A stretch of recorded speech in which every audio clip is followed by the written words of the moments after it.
What it do? What it do? Hello, hello, hello. Hi, hi, hi, hi. Oh, everybody wants to say hi tonight. That's weird. Hey, howdy. My night's just peachy keen, man. How's your night?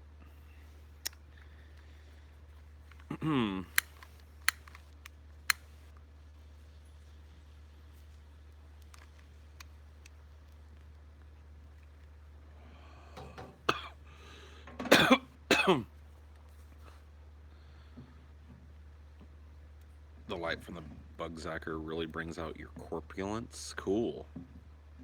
I mean, I'm not even in front of the camera, so I must be really corpulent. Big slabs of me are on camera when I'm sitting behind the camera. That's not good. Might be time to do that keto diet or something. Yeah, the Skeeto Holocaust continues unabated tonight.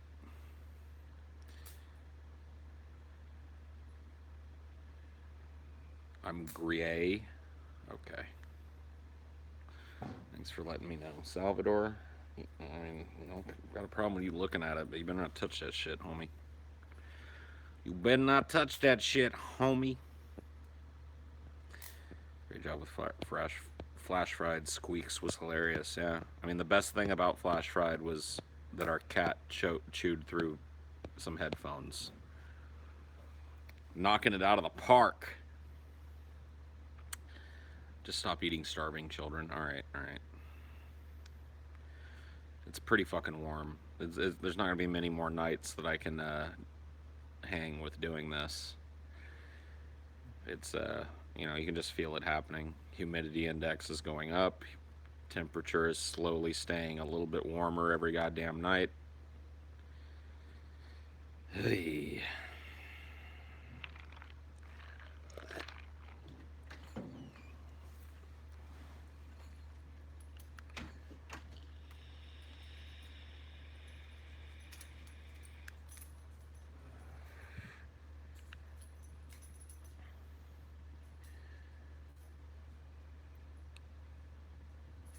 I don't use any flavor other than Bubblicious grape. That's the great thing. It allows me to answer all these dumb questions only once. What do I vape? Bubblicious grape. How many milligrams? Bubblicious milligrams. What flavor is it? Grape. How does it taste? It tastes like grape. How would you describe it? It's bubblicious. There you go. Now you know everything that I'm willing to fucking waste my time telling you about my vaping.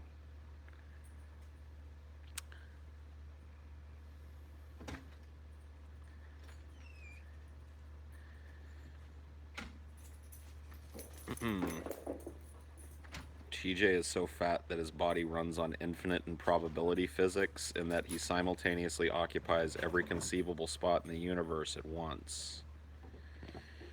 That, my friend, I don't know. I don't know if TJ will ever recover from that.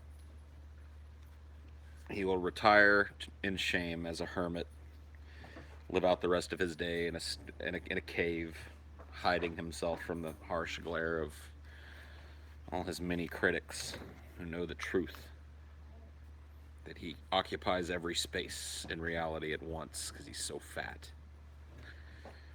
Just calculate whether or not you'd be able to break a skull with an 18-inch baseball bat. No need to buy one. Just calculate it. I mean, you probably do that. I just don't know enough physics and shit. Like, I don't know how to go, like, all right, so my arm weighs this much, and I'm able to produce this much downward force, and then the skull can, withstand an impact of this much downward force. Whatever. Maybe somebody's already done it. Maybe somebody's already done it, and Scotty and I can win that bet without a single fucking hitch, dude. You gotta do shit. I'm thinking, is it morally justifiable to put something which is required to survive, meds, food, etc., behind a paywall of something that has no real value, money? Well, I mean, if capitalism didn't exist, then, you know, maybe we could talk about whether or not that was right or wrong, but no, I mean, that's just your leftism creeping out again, dude. You're just a leftist. You just expect everybody to pay for your fucking shit for you, dude. What happened to just sustaining yourself by the sweat of your own brow, huh? Well, I gotta come out of pocket so everybody else can just lay around and get fat on my fucking what used to be my social security benefits. TJ will be probably making videos even when he's 90 years old. Yeah. Isn't it weird how the only reason money has value is because we say it does? Yeah. Fiat currency. But, I mean, that's the only reason anything has value, not just money. And we like to think that we can do like these equations to go, like, oh yeah, scarcity is how we, but really it's things cost this much because somebody said it did. How much is a gallon of milk right now? $2.48. Why is it so high? Somebody said so. Something about cows and their teats infections or some shit. I don't know.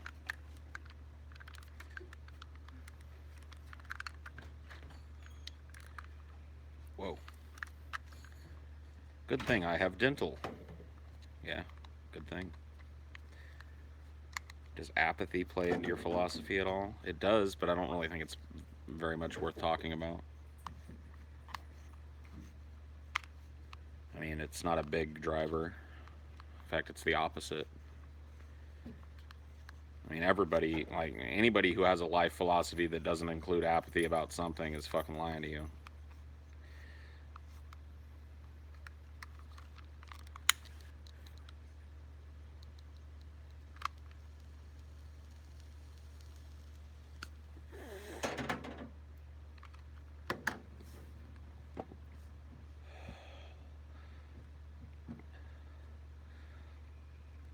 Socialism equals death.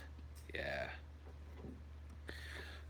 Everything equals death is entirely right.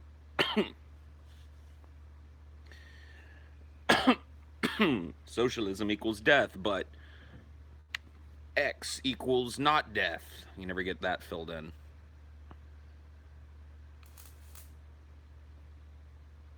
You gotta go to the doctor.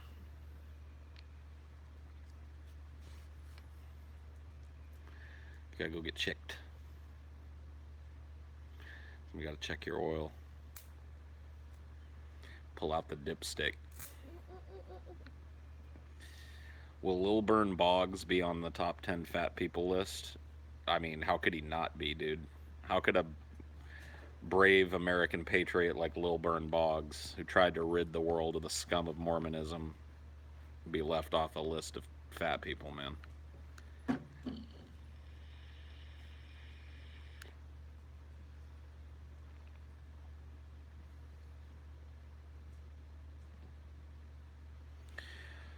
Paul, if you could choose just one thing to change about the world, what would it be? I would force Nestle to get rid of the green apple Skittle and bring back the lime Skittle.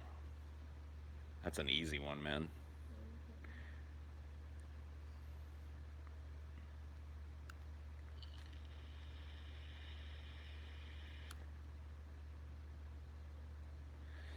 In the face of every irrational threat against him, man must pursue truth and peace, irrationally as well.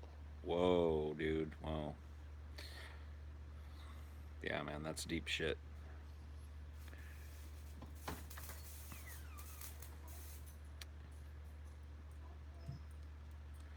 George, you having a bad day, dude.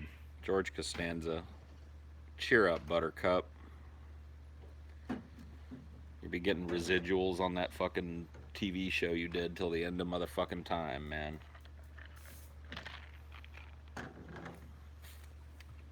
Suck it up, Buttercup.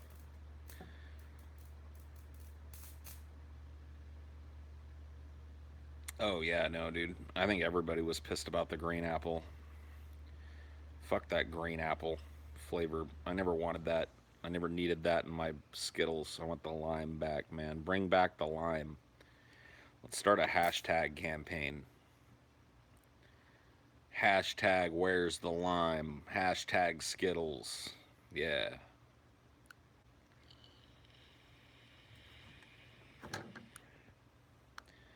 You said you don't consider anime art. Understandable. No, I didn't say I considered it art. I said I don't consider it on the same level as I consider a movie or a piece of music because I just don't. I don't give it as much weight as fans of anime do. I mean, a lot of things go into it. No, I understand. I just don't. I don't personally place as much value on anime as I do a movie. Mm. If there's a subject and I could either watch a movie about it or an anime about it, I am going to pick a movie 100% of the time. That's just my personal proclivity. It doesn't mean it's not an art. That doesn't mean I'm trying to diminish it in the eyes of the people that fucking like it. It's just my personal. It's not my favorite way of consuming things. Paul, I heard you can get original lime Skittles at Walmart. You can get big bags of them. I don't know if it's still going on, but I got a big bag of them next to me that I bought a few months ago. Damn, dog. That's cool. Send that shit to me, dog. Send me that lime Skittle, dog.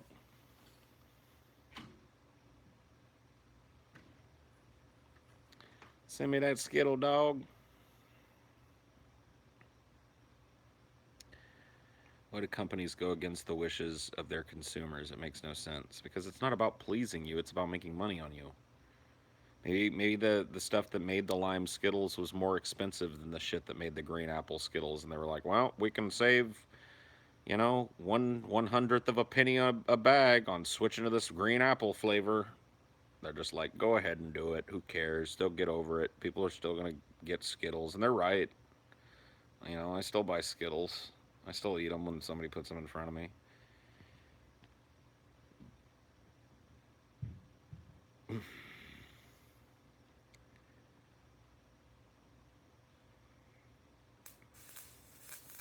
Oh, good one. What does a movie have to do for you to consider it art? I consider every movie art. I don't want to get into this. It's one of those endless, like, people always want to have this talk. It's like, what is art? Where's the line? It's just like, if somebody says it's art, all right? As long as it had something to do with the creation, like a human had a hand in its creation. If they want to call it art, they can call it art. I judge art like I judge people. I judge it subjectively based on its own merits. So, yeah. That's how I feel about art. I'm not interested in hearing how you feel about it. I'm not interested in categorizing what is or isn't art. I don't see that as my job. Art is art, and that's it. Is your shit art? If you take it and put it on a piece of paper and call it art, then yeah, it's art.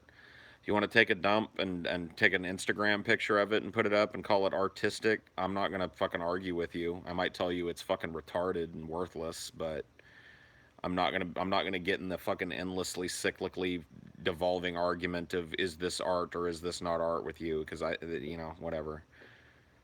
And that kind of fucking intellectual masturbation is just, I don't know. I guess I prefer other types.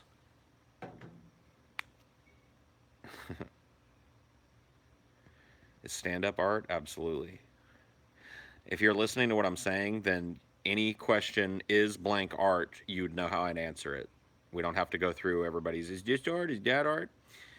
Ain't it funny that on average Mormons are extremely optimistic? Maybe, just maybe, those two factors are correlated to delusion. Happy to be here. Oh shit, I don't know, man. I don't know. Well, thanks for being here. Thanks for the $5, my friend. I appreciate it. Is Vogron poetry art? It's not made by human. Oh shit, dude. Oh shit, dude.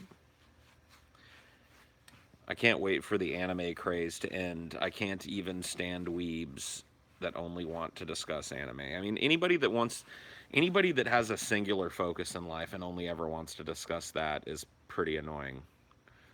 You know, I mean, it doesn't. I don't mind if people are fans of something and they reference it a lot because I do that too. I don't mind if anime is kind of like somebody's central focus and it comes up a lot in conversation because once again, I do that too. But if it's just like every time I get together with you, I got to talk about an anime or I got to hear about an anime, and it's just like anybody who does that is annoying as fuck. I mean, Ashley's a weeb, and she's talked to me about how she hates weeaboos that do that shit. Where it's just like nothing but anime, nothing but anime, nothing but anime, anime, anime, anime, anime, anime, anime, anime. It's like, oh. Paul, is it weird I only watch your streams to view the addicting light? Yeah, dude. Father was Jewish. My mother was a moth. Oh boy. Capitalism is bad because companies take advantage of their employees, said by a socialist who doesn't realize that governments take advantage of taxpayers. Why are those two things even being discussed like they're the same thing? Employers take advantage of their employees. That's absolutely true. It's always been true and always will be true. Governments take advantage of the tax base. That's always been true and always will be true. I don't see why we can't discuss those problems as the separate issues that they are. I mean, there is some interconnectedness if you understand, like I do, that both political parties are owned by corporations. But when it comes to problems, it doesn't seem like a very good blend. Listen to the live at Pompeii version of Echoes. Fucking amazing. What are some live performances you think are better than recorded performances of a song?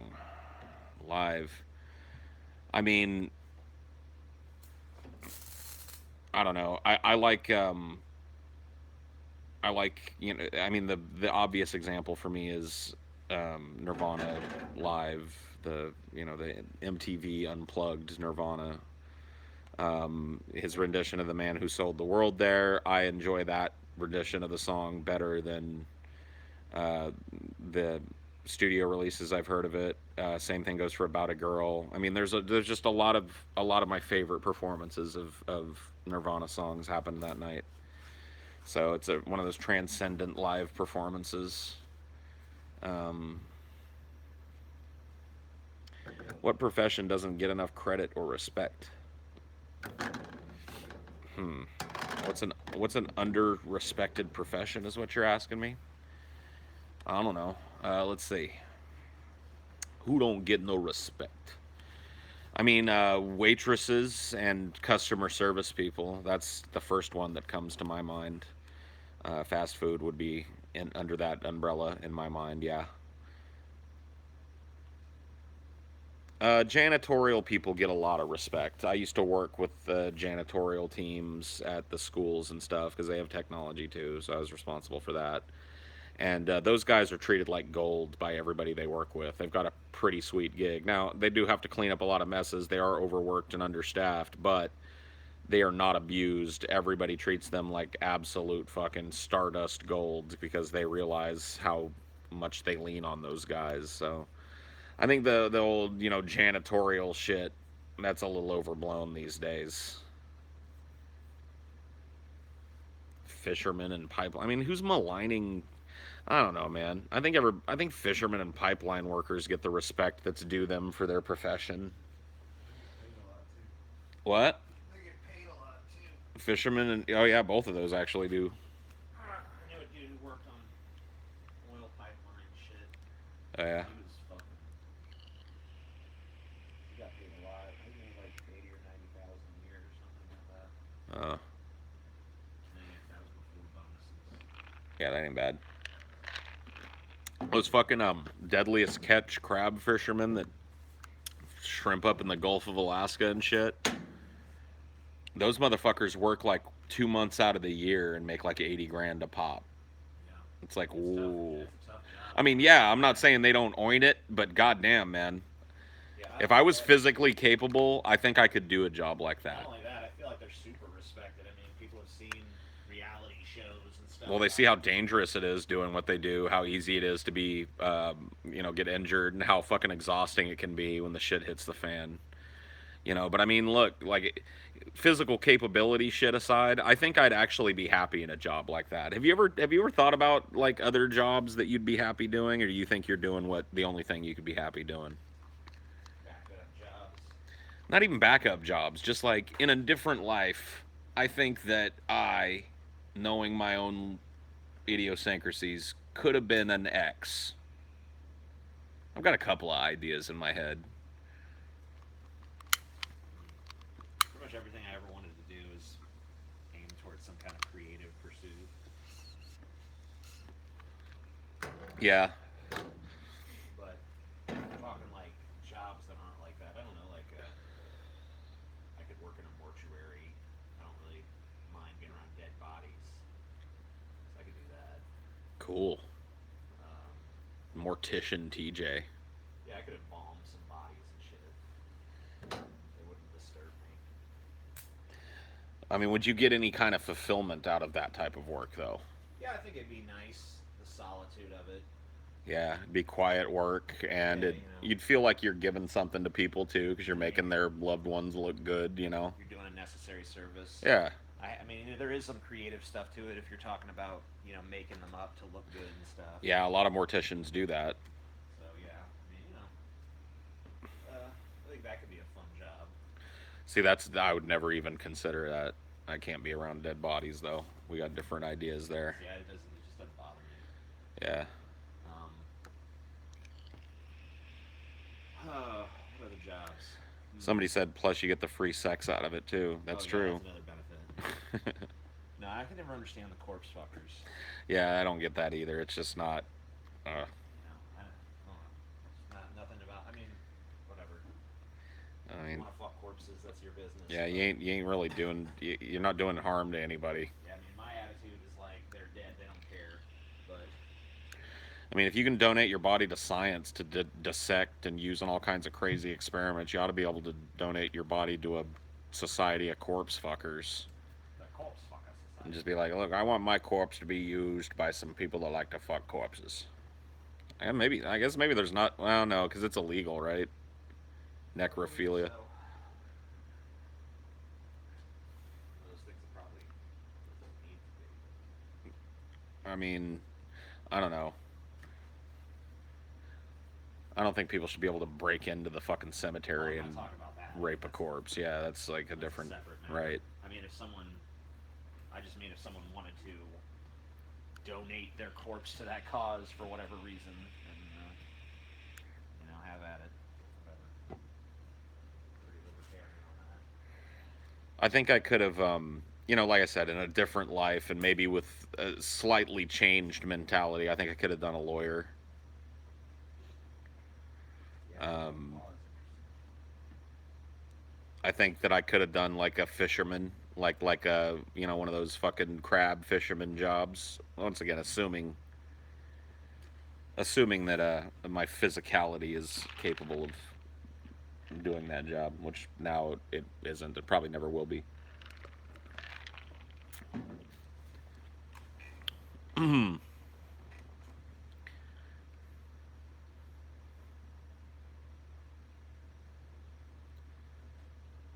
You'd be a good stand-up comedian. Yeah, I don't know. I just don't really have the drive for that.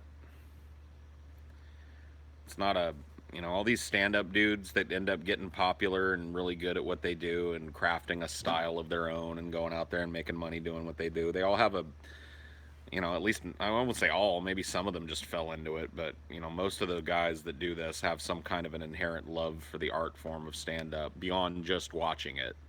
I appreciate it. I appreciate watching it live and taped.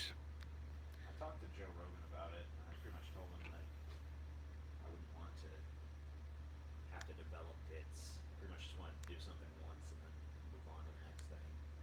Yeah, Another thing is I don't want to always have to be funny. that's also true. You can't just do like stand up ranting. No. Yeah. I mean, usually when one of us does that, though, it ends up being funny, whether we intended it to be or not. A lot of comedians have done stand-up ranting. But I'm just trying to think of things outside of like performance or things like that. Right. It's too obvious. It's like kind of just an offshoot.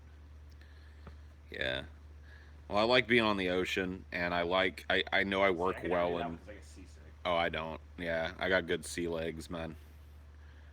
Yo ho, a pirate's life for me. I'm almost like 90% British. So, toodly doo. My people were fucking riding around on the boats, TJ. The boats! Well, you're probably 90% British, too. I'm quite 90% British, but I forget my exact makeup was.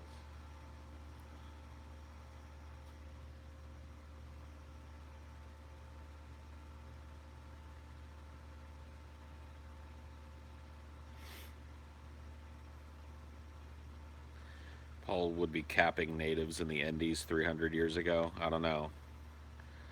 I hesitate to say no. Maybe.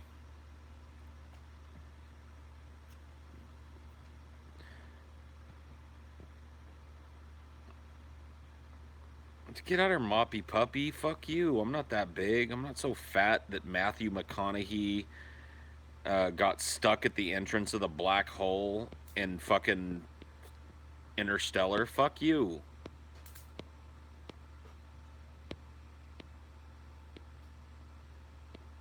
What product or service is more expensive than it needs to be? All of them. Next. Every last thing. I don't know. Maybe there's some shit that's correctly priced. I'm being a little too all-encompassing with that answer.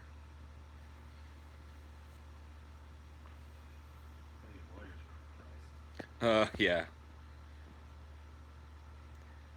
My great grandpa was a whaler and came to America and had a whale of a time. Oh, I bet he did. That's a good one. Haven't heard that one.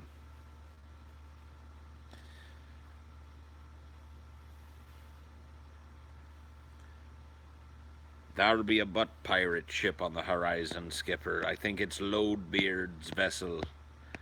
Yar. Captain Loadbeard, I thought he was just a legend. No, you scurvy dog, look there at the horizon. It's his sail and no mistake about it. Everyone knows the dripping white goo sail. 'Tis Loadbeard. Come to extract the gentleman's price. Do you think the real Loadbeard might happen in LA, dude? I hope not even a fake one happens. I'm kind of done with the Loadbeard meme. It was fun for a while, fellas.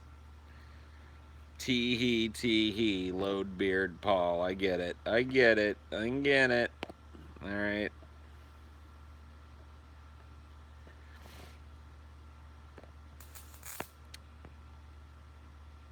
Who's my favorite pirate? Captain McAchee. Yeah, good old Captain McAchee. Sailor of the briny seas. Harpooner of the manatees.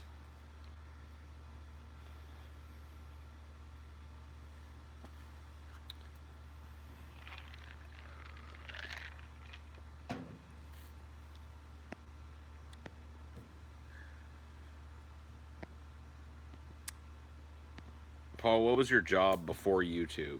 I've had several. Directly preceding YouTube, I worked for the school district as a technology consultant. I was responsible for tech support at school sites. Before that, I worked at Starbucks at various levels of responsibility. Before that, I worked at Blockbuster at one level of responsibility, which was as little as I could get away with. And I've had various other jobs in the intervening times.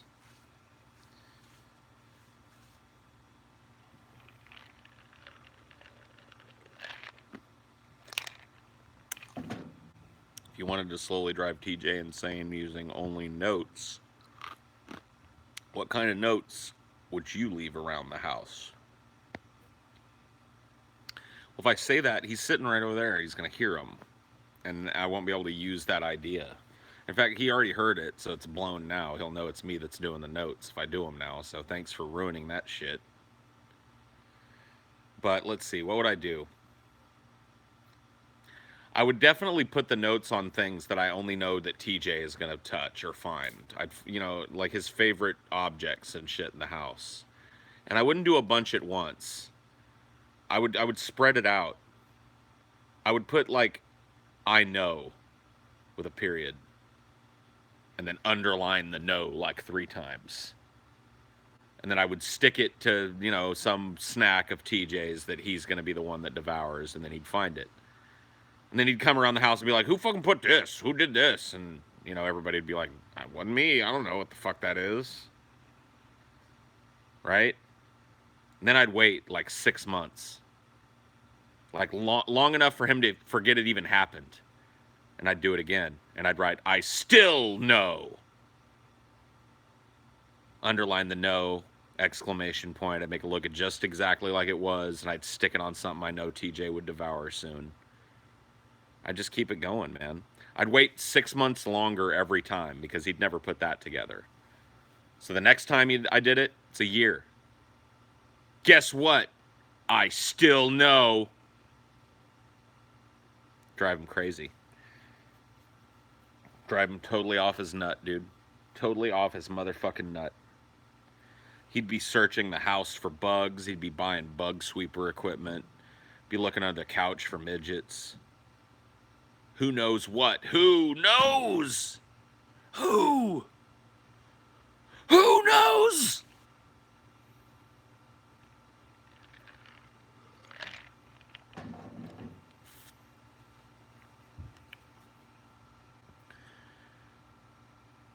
Should the fourth time cover his computer screen with notes? Yeah, maybe I'll just put a sticky note on one of his monitors, like 6 months, a year after the last one.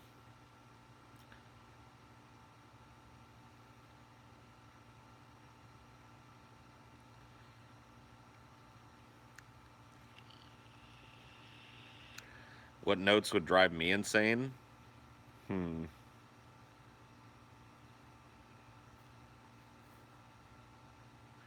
I don't know. I don't know. Yeah, that would have to be up to somebody else's mind. Somebody would have to have some insight on me. You know, you aren't real. Yeah, that one might work. I just agree with it though. But I mean, I guess if I started finding that everywhere, I'd make sure TJ found it in other places too. Like if we went out to eat together, I'd go to the shitter and I'd just stick a post-it note that said "I know" over the only sink. You know what I mean? Because I know that TJ at some point is going to go use the shitter. Walks in there. Oh no, dude, it's in there. He knows. He knows where I am, dude. What the fuck? What is this? Paul, did you do this when you went to the bathroom? Like, what?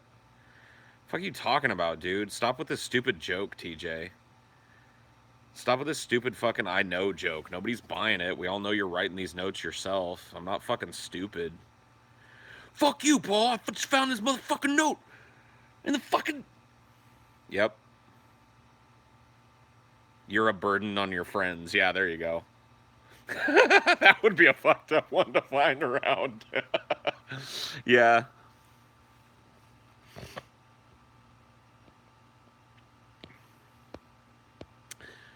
What notes would fuck Scotty up? You're wrong.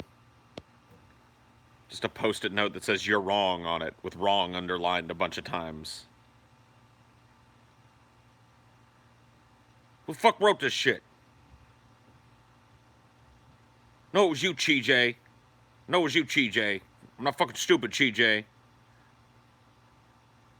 Wasn't me, Scotty, goddamn.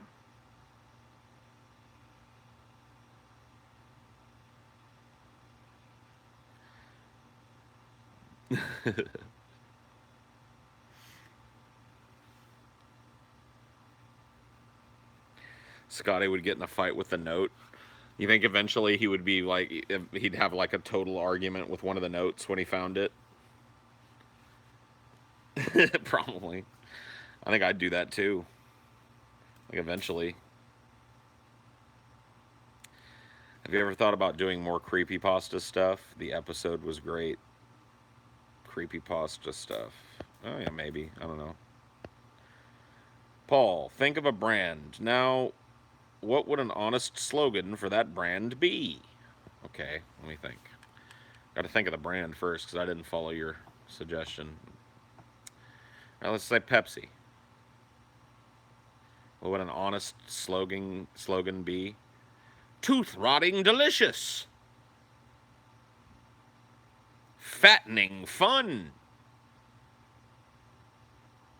Diabetes in a can. I don't know.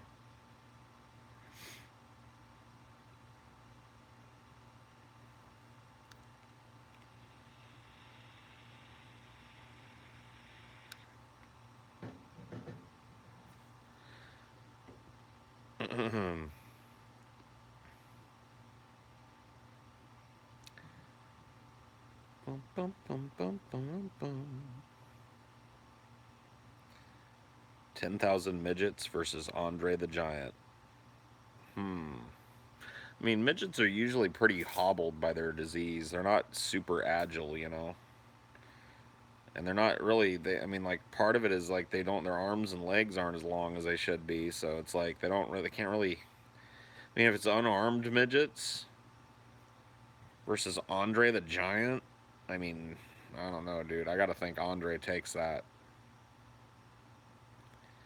Do the midgets know kung fu? Yeah, that's a good question. I didn't think to answer that or to ask that one. Thank you. Yeah, are these kung fu midgets? Or are these just average run of the mill midgets? Because there is a difference. There are some kung fu midgets.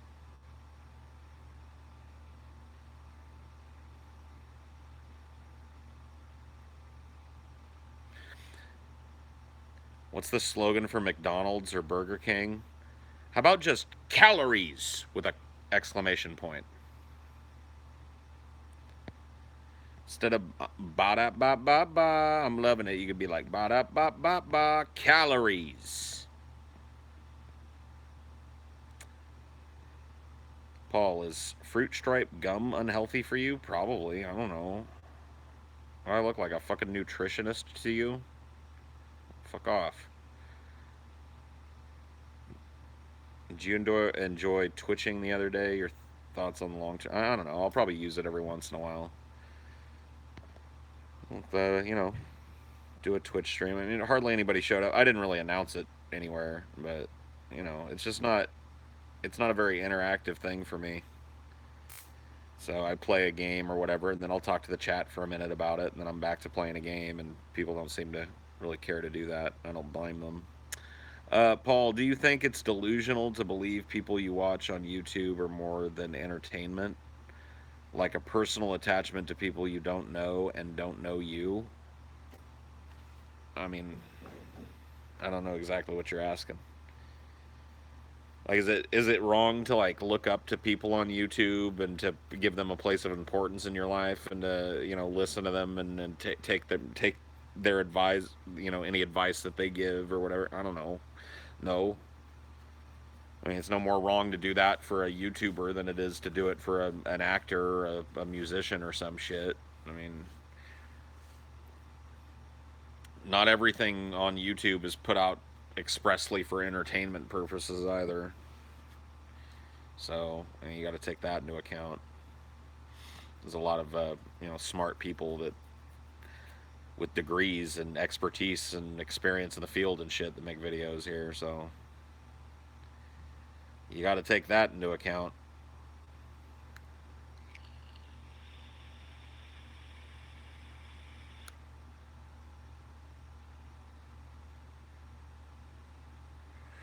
What's your best example of correlation not equaling causation? Black people have a higher crime rate than white people. Ergo, crime or black people are okay. So black people have a higher crime rate than white people do on average. Ergo, having a higher crime rate equals you're probably black. Right? Right.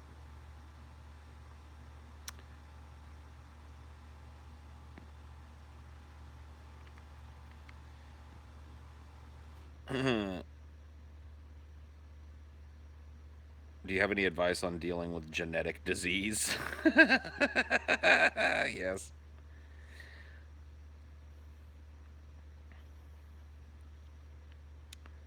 Will Trump Bolton invade Iran worse or better than Bush? Who cares? Why do people care about that? What do you think, man? Trump worse or better than Bush? What does it care? He's the worst thing we got going right now. How about that? How about that? I don't know, man. It's starting to smell a little bit like there's a war coming. I'm starting to know the scent of it. You know, we talked a little bit about it last night, I think, on a patrons only Highdeology, where, you can start to smell when the whole media starts talking about how bad Iran is, when they all start running with these hit piece articles about Iran and shit, no matter what their, you know, uh, political proclivities are, left, right, center. Suddenly, pretty much all of the national news media is going, look at these Iranian senators burning the American flag on their parliament floor. It's like, oh, okay, so we're doing this again? Time for another military misadventure? Oh, okay. Don't we still have 3 or 4 of those going on? Yeah, we do. We're just going to start another one? Oh, okay. Sounds good. What we need's another war. I'm interesting how the day after Trump pulled out of the Iranian deal, Israel attacked a bunch of Iranian targets in Syria. Yeah, that is kind of a funny little. Coincidence. Oh, but correlation does not equal causation, TJ. Just because Israel decided to take out a bunch of uranium enrichment sites in Syria the day after the deal was scrapped doesn't mean that that was the cause, TJ. I don't know if there were uranium enrichment sites. Well, whatever they were, uranium sites, storage, or whatever the fuck it was. But I know it happened. So interesting little. I don't know. Seems like there might be a connection there. But who can say? They're building bases and plopping more boots on the ground in Somalia right now, too, really? See, I don't know. I don't really. Should probably look into that because I bet, I really do have the feeling that it's starting to. Way more so than I do like all the hot rhetoric that we got during the fucking uh, campaigns and shit. You know what I mean? We had a lot of people talking about possible military action during the campaigns, but you never really take that to heart. Yeah, you can't really take the campaign too seriously. But when you have an administration, Yeah. And it's not just the bellicose rhetoric coming out of the Trump administration either. It's the fact that the news media seems to uniformly be running with it.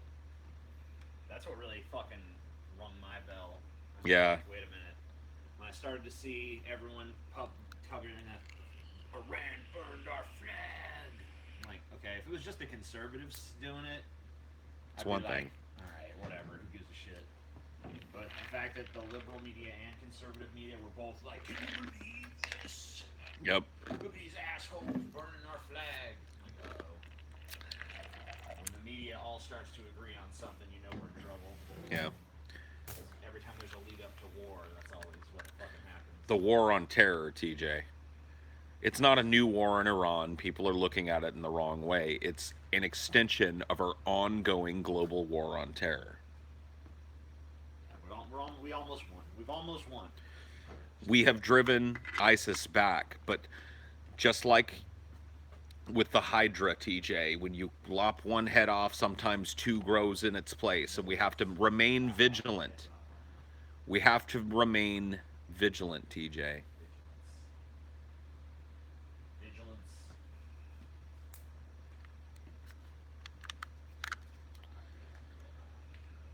How much credit does Trump deserve for North and South Korea making peace? I don't know. Let's let the people that make the peace decide that. How about that? Let's ask Kim Jong Un and Ban Ki Moon or whatever the fuck. Let's ask them who they think is most responsible, or how much responsibility to give to Trump. I trust their word more than my speculation. Scariest thing is when everyone agrees except you. Why is that scary?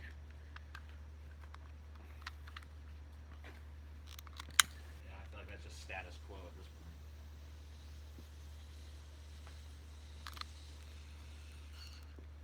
point. Paul, since the universe is infinite and there are endless universes,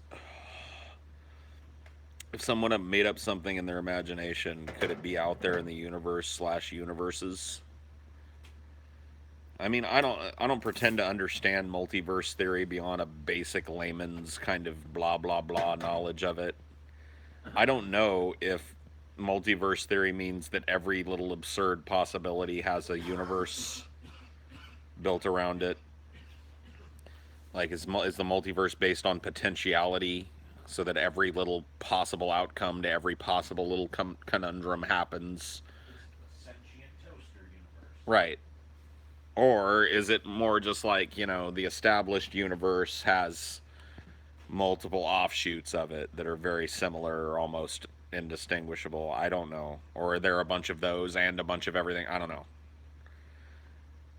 You said on Flash Friday that you don't get any good intros, but you guys retweeted the intro I made 2 weeks ago with no approval. How do I get it on? Oh, well, I don't know, dude. Tweet it at me again, bro. I'll take a look at it. If it's anything better than what we had today, we'll use it. Because, yeah, I mean, we don't really. We need to, like, eventually we'll probably have a. Yeah. Yeah, we need a codified, like, maybe we can have somebody sticky it on the subreddit or some shit. This is where you submit. Just like flash fried intro submissions here. And then, I can check that every once in a while.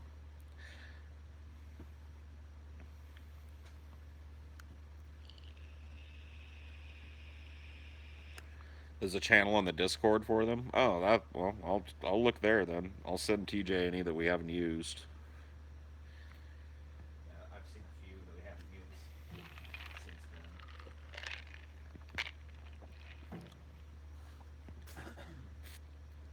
Some infinities are larger than others in multiverse theory. Okay. I don't know how that works.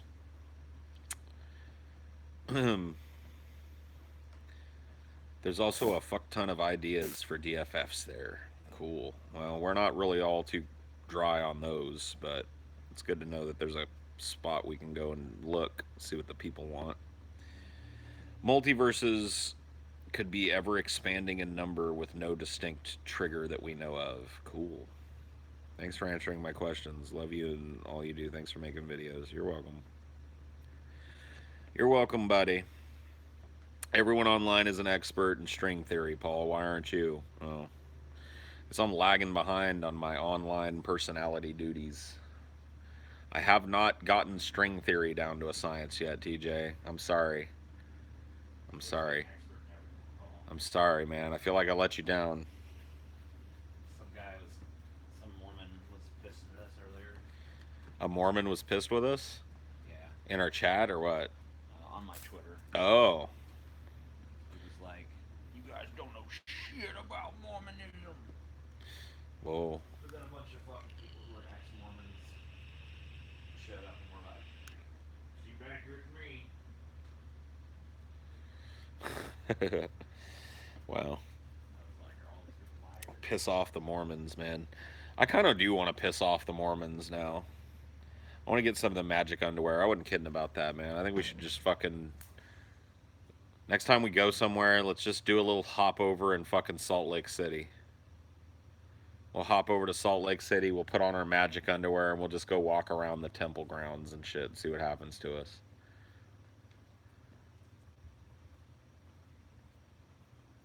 Just feign ignorance. Just be like, I'm a real fan of Mormons. I got these on fucking eBay, man. I thought you guys were down with this shit. I'm sorry, man. What the fuck? I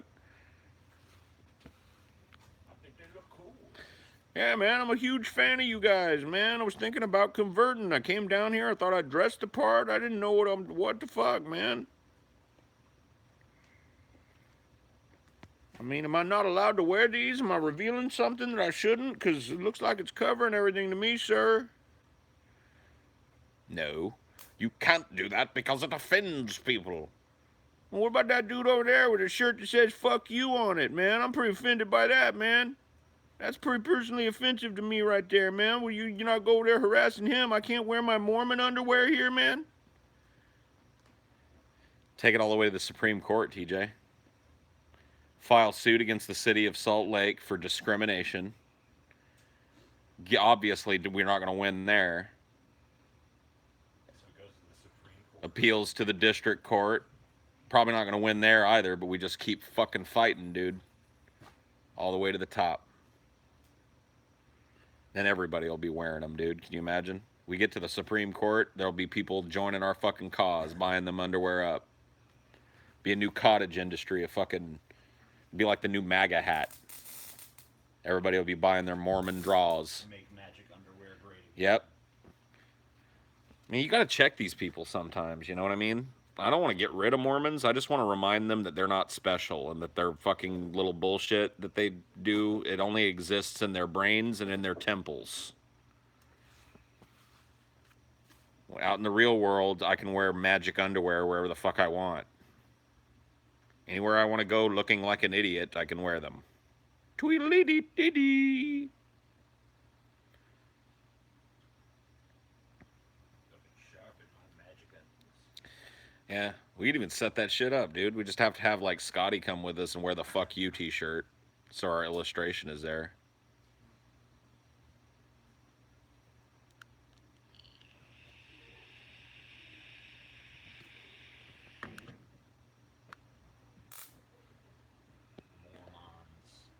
Mormons. Mormons. What are my thoughts on The Sopranos? I mean, I've talked a little bit about it here. I don't know if I want to retread it so quickly after I've already talked. And I'm not very far into the series. I can't watch it very fast. But I'm liking what I've seen so far. I really like the first season, and a lot of people I've talked to that are into it have said like, "Oh man, it just gets way better after the first season. Like, first season's actually one of the shittiest seasons of the show." And I'm just like, "Wow, if that's the case, then this is gonna be a fucking kick-ass show." So, but I really, really enjoyed the first season of The Sopranos, and the first I've seen now. I think the first two episodes of the second, maybe three, and I'm really liking how things are playing out. All the double crossing and triple crossing that they're setting up, all the weird tension, and I don't know, it's really good. It's just really good. It's like the longest gangster flick that you've ever seen. It's like Goodfellas, but 8 seasons of it instead of 2.5 hours or whatever the fuck.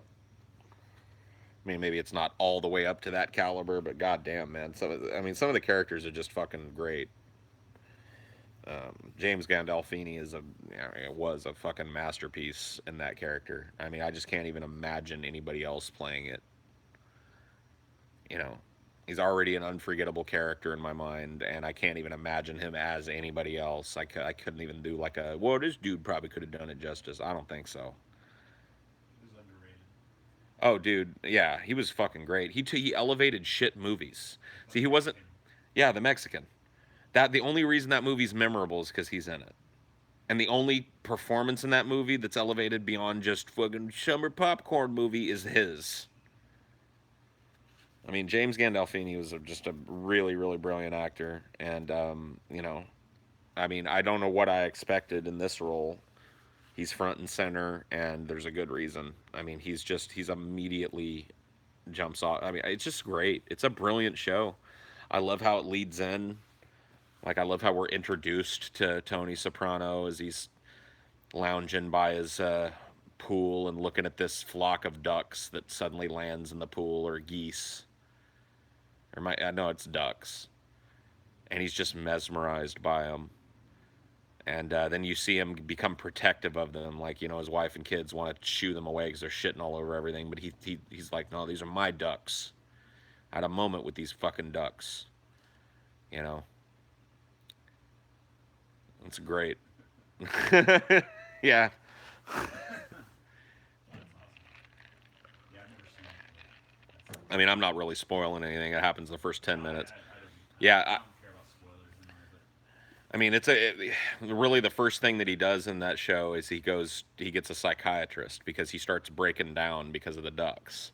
Like, he's so moved by something about the ducks and he doesn't know what it is. And he finally, and this is like high treason in the mafia. You don't talk to anybody about your innermost feelings and shit when you're in the fucking mob. So he has to do it very secretly, and he finds this woman psychologist who he has to lie to his wife and say is a man because he doesn't want there to be suspicion that he wants to fuck her, which he does. It's just great. It's just a great show, dude. it sounds great. He's surrounded by all these colorful mobster characters that seem like they're ripped right out of those universes that I'm talking about, Goodfellas and Casino and Godfather, and there's just all these colorful mob people surrounding him, and side characters that are not involved with the mob, because he has neighbors and shit that aren't mobsters, so there's neighbors involved, and it's just a very fucking smart show. He's got kids. They feature pretty heavily, but not in an annoying way, in a way that's thought provoking and interesting. You know, because they're right on the cusp of being old enough to know what dad does for a living. You know, he tells everybody he's in sewage treatment, which is true, but he's also, you know, the head of the mob in New Jersey, or that area of New Jersey anyway. I don't know. It's just a great show. It's really fucking good. It's written well. If you're a fan of those gangster films, like tons of the lines are just ripped right out of them and used in the show as like fan service, spoken in conversations by characters who it makes sense would say something like that. Like I've caught 5 or 6 of them at least in the first season, and there's probably dozens more that I missed. Pretty awesome. Lilburn Boggs is one server failure from being wiped from history. Oh, okay. Well, that sucks. Would you guys ever consider doing a Colorado meetup? I live in Kansas, but I know you'd never come to this wasteland. I don't know. I mean, maybe. Colorado is a weed-friendly area, so we'll see. Who knows, man? There's certainly no plans for that right now or in the near or distant future. What bands do you think should break up due to how old the members are, or if they're becoming stale? None of them because of how old the members are. What bands are stale now? I mean, there's probably a bunch of fucking old bands that shouldn't be, you know. I mean, there's this like 90s Monsters of Rock or whatever tour where all these one-hit wonders are still together as a band, and you know they should probably call it quits on that shit. But I mean, I don't know, dude. You're gonna tell me the Rolling Stones can't still be a band? You can still get people to pay to come see whatever songs they actually know from your band. That's the thing. And deliver them a fucking performance where people will come back and do it again, and other people still want to see it, then yeah. Dude, Quiet Riot's coming to town. They haven't hit for fucking 30 years. Oh well. Yeah. Still want to hear Come On, Feel the Noise. Yeah, who doesn't, man? Let's go hear it. They can still fucking play the instruments and sing and whatever. Yeah. Come on, feel the noise. Sometimes the band being old as shit adds to the character of the band anyway.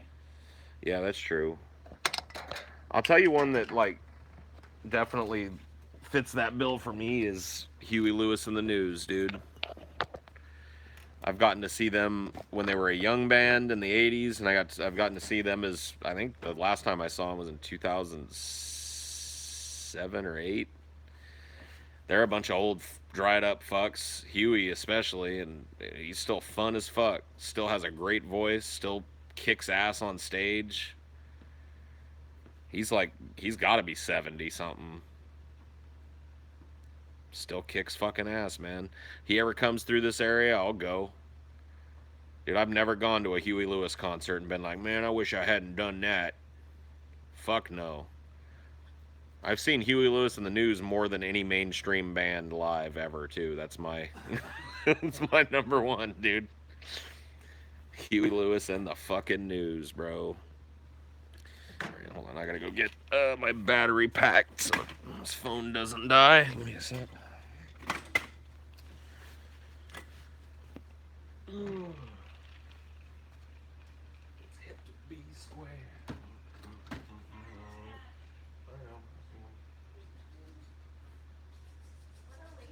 You motherfucker!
You freak, Dinor. Oh shit! I left the fucking.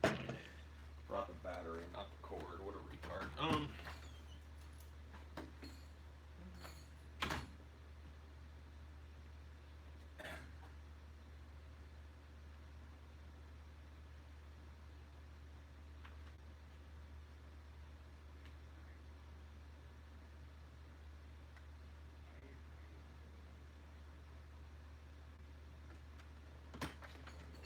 I really like that recipe. I hope you guys do it again. That meatloaf that we had was really good.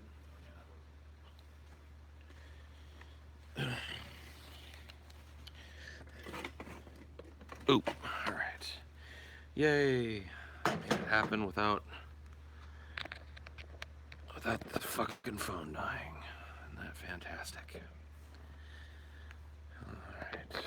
Are you sorry about that? Little blip. We're back.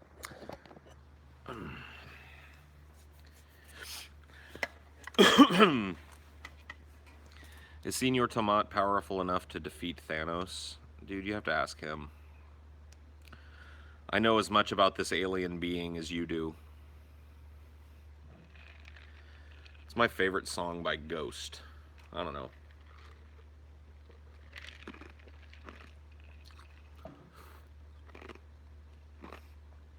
I go through cycles of listening to a lot of their songs, like, over and over, so I don't know that I've known the band long enough to have a definitive favorite song yet.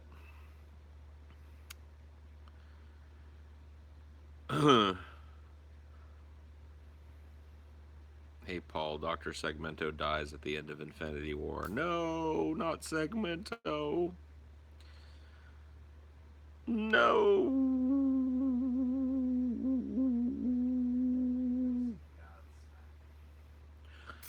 Go away. Stay away from me. You better fucking go away. Dude, we were watching some old Godsmack shit I don't know, last week or some shit. And it was so obvious that they were just like a band that was assembled by a corporation. They were like, we need a new fucking new metal band. What are they about, man? They're all about irreverence and shit, man. So, like, they're the anti-Jesuses or whatever the fuck, you know. Oh, yeah, we'll just name them Godsmack. Godsmack, I like that. We can sell that. We'll just get a dude. Now, what kind of lyrics do these fucking stupid-ass, pimply teenage boys that are listening to this shit want to hear?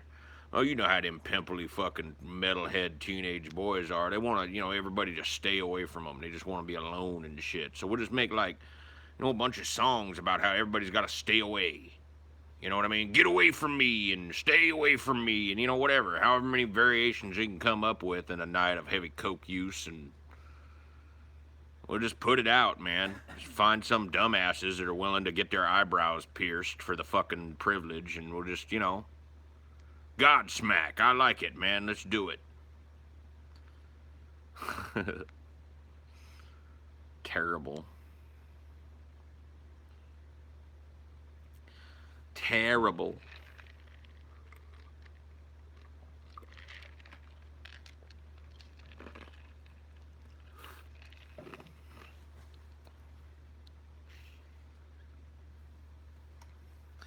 Yeah, dude, Gorilla could use the Infinity Gauntlet as like a pinky, like, he could maybe get his pinky in there. Gorilla's hand's too big. Coolman, no. Godsmack. Better fucking go away. I'm not the one that's so far away. Yeah, everything's away, man. People are either too far from him or he wants them far from him. You know, that's the teenage male brain there.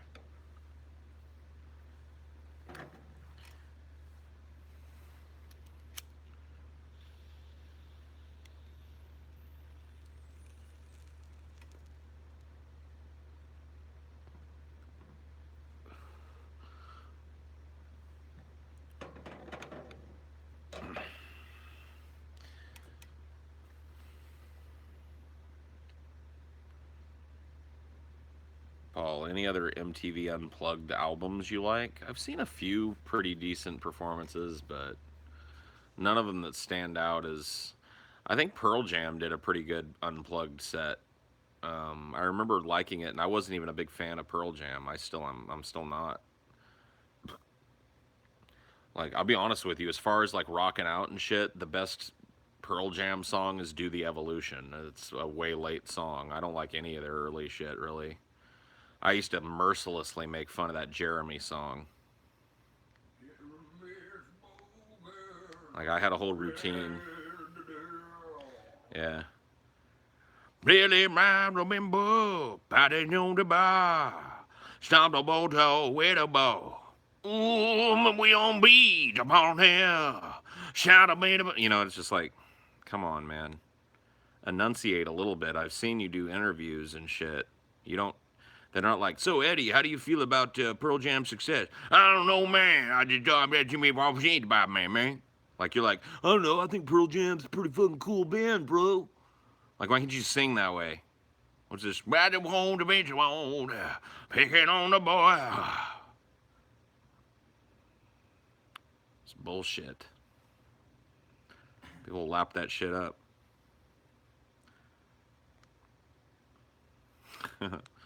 But I like that, you know, do the evolution shit. That's a badass song. I don't care who you are. So whatever. He figured out how to rock eventually. Redeemed himself. Eddie Vedder's pretty cool.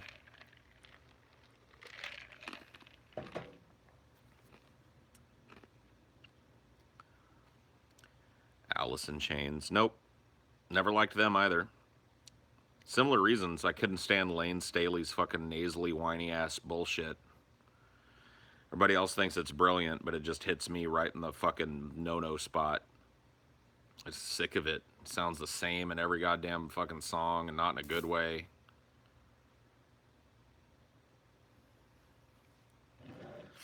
And they wrote the most overplayed fucking song anywhere in the fucking world, "The Rooster,"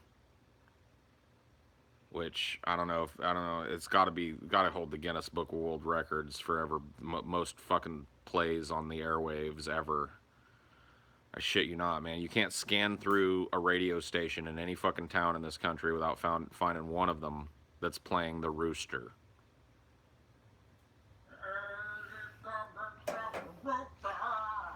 Just gotta hold your nose to sing like Lane Staley. They found a way to kill me, yeah. Eyes burned with sting and smell. That's all you gotta do. Sing out of your fucking nose.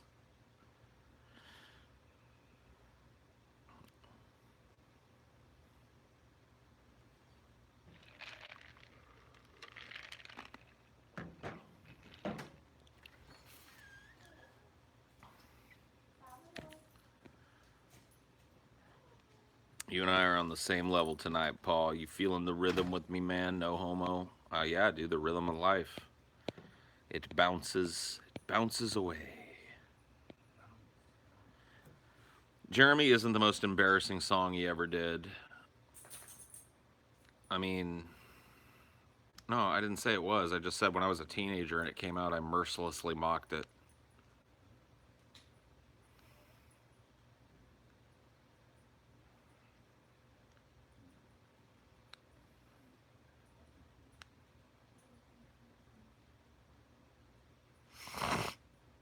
Mm-mm-mm.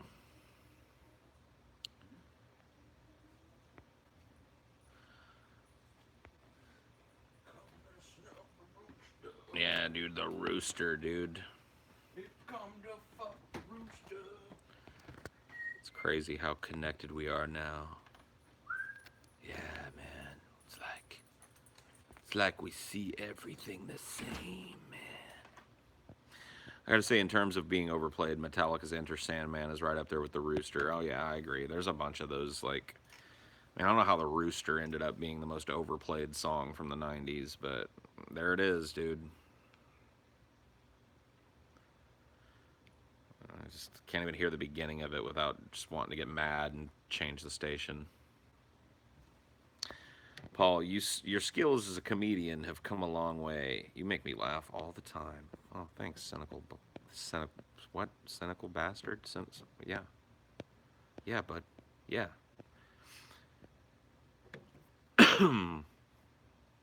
Mariah Carey's MTV Unplugged album. I don't know. I'd have to look at it. I don't remember it. I don't remember it specifically.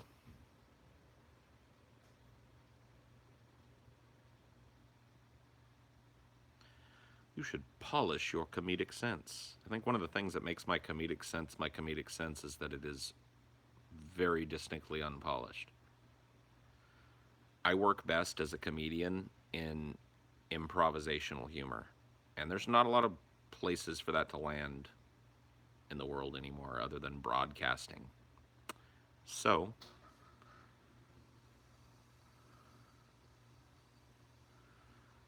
Squeaks is trying to kill Scotty. Squeaks is trying to kill Scotty. Squeaks is trying to kill Scotty. I'm surprised Pink Floyd never did an unplugged album. It'd probably be just one song. Yeah, probably. Just one 48-minute song. Smack Scotty. No. I heard Rooster was an allegory for the Vietnam War. If so, then that's probably why everyone played it so much. It's actually about his dad who died in the Vietnam War.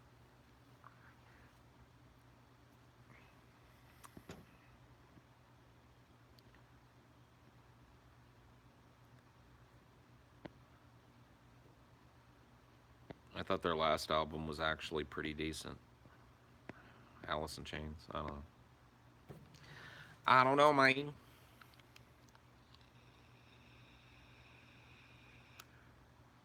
If he didn't die in Vietnam, then he served in Vietnam, and the song is about him.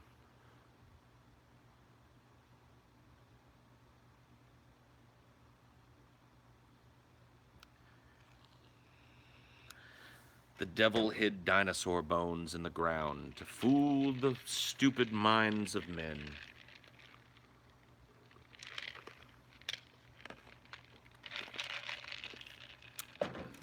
He traipsed merrily over the face of the earth, planting bones of fantastical, non-existent creatures deep into the rock, singing all the while, "Tra-la-la, see how I will confuse these cretins. For I am the devil, sprinkler of dinosaur bones." Gulf War vets drove the popularity of Rooster. I'm sure they did. But that doesn't really, I don't think it's driven the continued popularity of it to the point where it's just, because it wasn't like, I remember Rooster being overplayed like every song when it first came out for a couple of weeks, and then it kind of went away and you'd hear it every once in a while like every other song in the 90s. It hasn't been since, like, 2010 or maybe even a little earlier, 2005, 6, that I really started to notice that Rooster was now the only song that these 90s stations were really playing. Their entire programming day was basically structured around how many times can we play Rooster. Thoughts on the new Pick of Destiny sequel? I mean, I'll go see it. I really like the Pick of Destiny. I think it's fucking hilarious and great. And I hope that JB and KG have a little more collaboration left in them, because, they can make us a good 80%, 85% as good as the original sequel. I'm down. That sounds fun to me.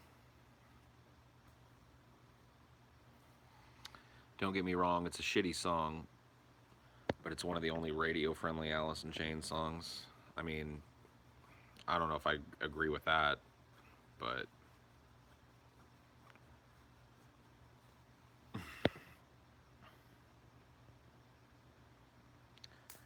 don't get me wrong, it's a shitty... Oh, yeah, I already read that one. I wish I enjoyed 90s rock more. Entire generation of amazing stuff, and I just can't enjoy it enough to feel it. That's fine, dude. I mean, you can't force yourself to like something you don't like. There's a lot of that shit I don't like. I mean, I'm sitting here bitching about songs from that era that I don't like and bands from that era that I don't like. So, you might run across some surprising stuff if you go looking. You might find some stuff that sounds very foundational in terms of the shit that you're into now. I don't know. Any movies that are critically panned that you like and would recommend? Mother. It's the most recent one that I can think of that got a critical drubbing.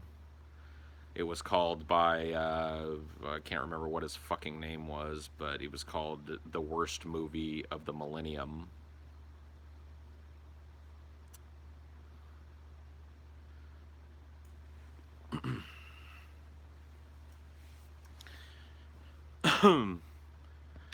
In the town I live, there is 5 radio stations. 3 are country, one is new music, and one is old rock. And they always play that stupid small town one-hit wonder by John Mellencamp. Okay. Okay, whatever you say, dude. Nobody understood or liked that movie. Yeah, it's true. Well, not nobody, but I was blown away by that film. It was the most refreshing thing I'd seen in the theaters in a long time when I saw it. Holy shit, Paul! My grandma mistakenly brought us to Mother in the theaters when I was like 8. What? That doesn't make any fucking sense. Mother came out last year. French movie called Veronica is very creepy and worth a watch. I think I've heard of it. I haven't seen it though.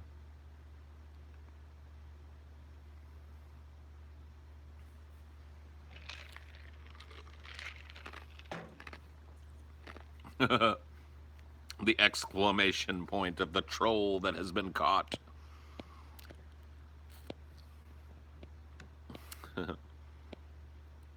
Did he make up a story? I don't know. I think he was probably just trolling, but it was funny. I giggled. Wait, there was. Oh, no, he did make up a story. Eesh.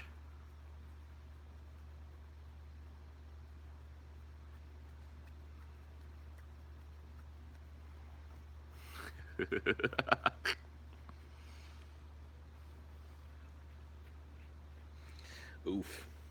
Okay, well, I first listened to Highdeology stream when I was 9. I'm now 10.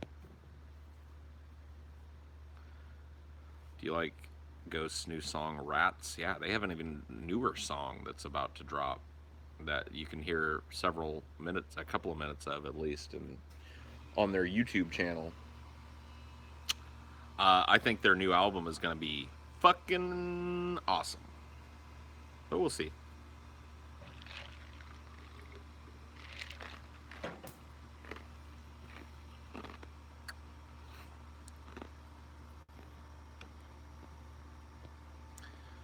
I saw Nirvana last year. Met Kurt Cobain. Got him to sign some stuff for me, but I lost it.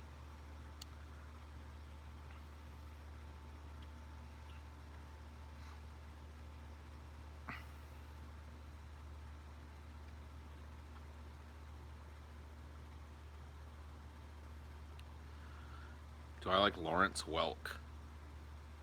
No. Tupac is still alive.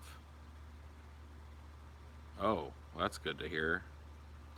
Do you like Anthony Fantano? I like Anthony Fantano as a person, but his opinions on music are about puddle deep, fucking retarded nonsense. I watched him do a review of the new Perfect Circle album, and after I had listened to it just to see what Fantano was saying about it, and it was just absolute nonsense. Then TJ showed me a review of Manson's last album, which I also think is really good. And Fantano's like, he just, I don't know, dude. Whatever, he's a nice dude, but he doesn't know, like, his fucking opinions on music suck.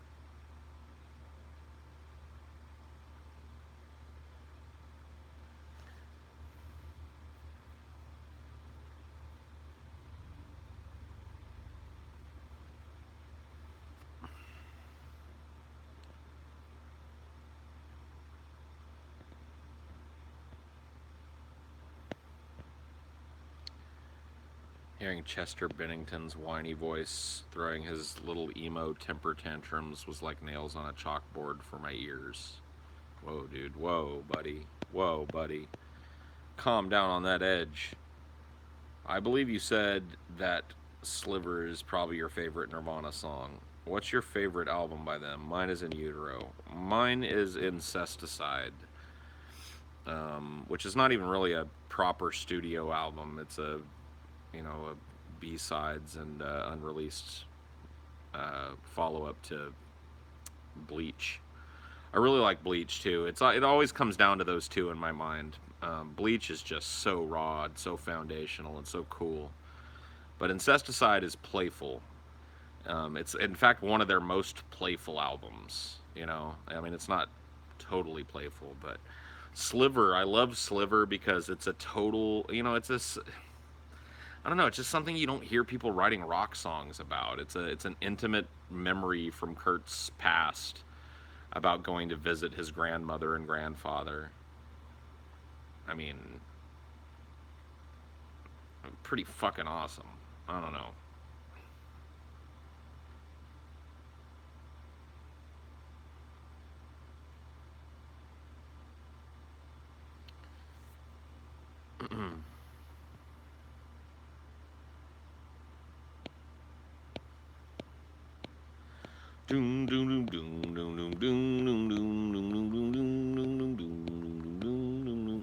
How would you react if you were told we had Kurt Cobain with us on Skype and Kurt was sitting in the background?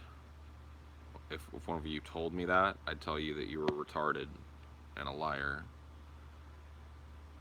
I missed some super chats. Okay. All right. Fine. Let's take a look. See what we missed. Smack Scotty. Well, no. Okay, let's see. I heard, yeah, Rooster. We covered that. I'll donate $100 if you smack Scotty. Well, that's a horse of a different color. Ever listen to Owl City? No. Maybe you could have Joe Rogan as a guest on the DFF live show, and you could deep fat fry him. I don't know. I don't think we'd deep fat fry Joe if we had him on the show. If he wanted to come on our show or something, I'm sure we'd put him to work helping us deep fat fry a subject that was interesting to him. Black Butter Crunch. What Ween song had the biggest effect on your life? Also, Tried and True is my favorite. Tried and True is a great song. There's a song that I used like a mantra when I was quitting smoking. Puffy Cloud. It's not spelled like it sounds. It's like Puffcla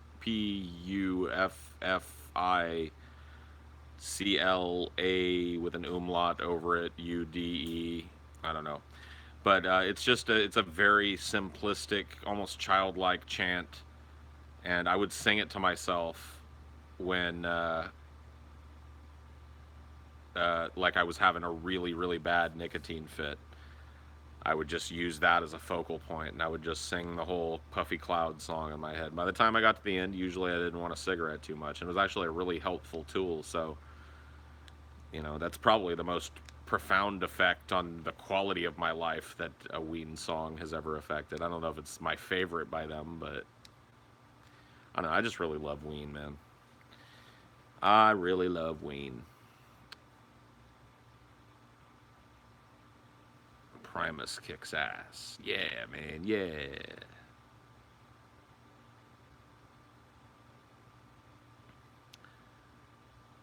Gucci gang, Gucci gang, Gucci gang, Gucci gang, Gucci gang, Gucci gang, Gucci gang.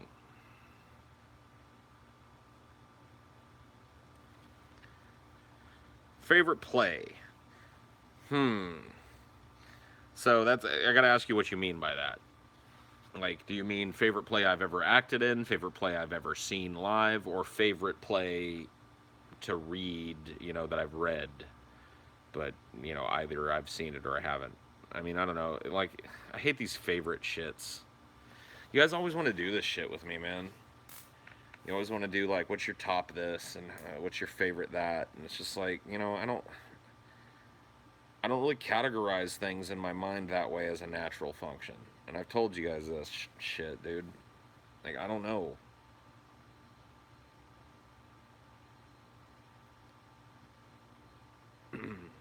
What's your most favorite of all the favorites?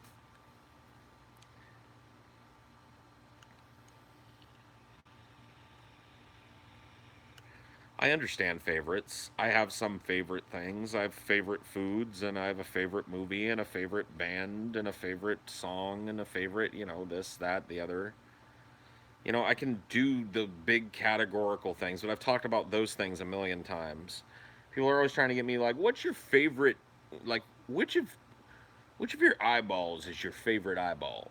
And it's just like, I don't fucking know, man. I like them both. And I don't like answering the questions because I don't think that they're not great. Here's the thing. Here's another reason I have an aversion to the what's your favorite shit. They are so very rarely springboards for good conversation. It's like I could just sit here all night and have you guys go like, "What's your favorite color?" Be like, "Green." What's your favorite sauce to put on pasta? Marinara. What's your favorite? Yeah, but that's cool. But what's your favorite brand of lighter fluid? I don't know. What, dude? You don't know nothing about lighter fluid, man? Dude, you know? Oh, come on, Paul. You gotta have a favorite lighter fluid. All right, whatever. Easy light. Oh yeah, yeah, I like that easy light shit. Yeah, yeah, it's good. Speaking of that, what's your favorite brand of television set?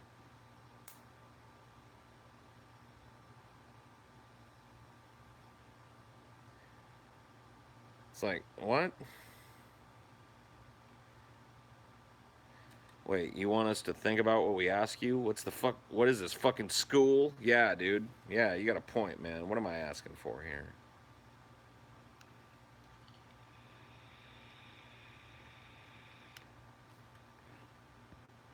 What's your favorite man titty?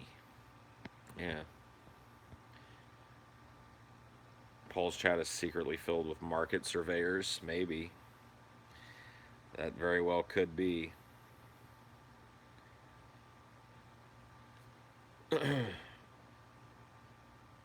Paul, what are we in the mind's eye of the universe? I mean, that's just a presumptuous, presumes that the universe has a mind's eye, or has a mind with which to conceive things. I don't think there's anything conscious up at the fucking top of the heap here. I've seen no evidence of the fact. So I don't know. Like, the universe doesn't care about us. The universe is unfeeling, uncaring, and unconsiderate of our needs and wants and desires, and unempathetic, and you know, eternally neutral and eternally unconcerned with what we are and how we are. I think that that's borne out in fact far more than any idea that there's some, I don't know, higher consciousness or some shit observing it all like a big old puppet show. Ooh. What's your favorite arbitrary's arbitrary? Yeah. Yeah, dude. I fucking love that shit, dude. I love arbitrary nonsense questions. My favorite things to act and interact with people. If I could do it, I would just line up all day and just be like, all right, ask me anything. Come on, ask me what my favorite anything is. Favorite fava bean? I like the West Wisconsin fava bean. Yay! What's the favorite question you've ever gotten? I don't know. See?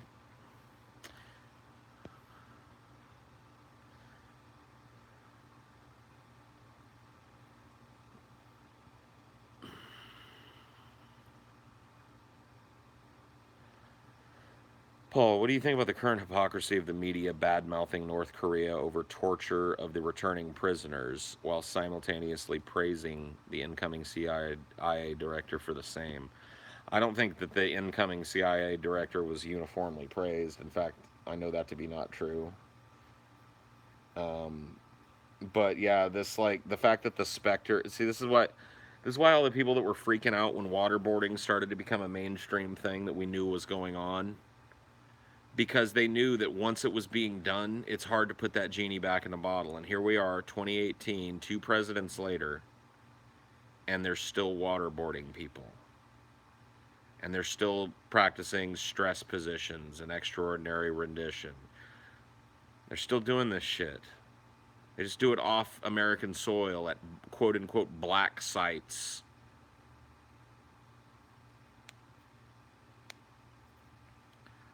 Paul, what would you do if, as the central consciousness of a hive mind? I don't fucking know, dude. Don't ask questions. Don't ask questions.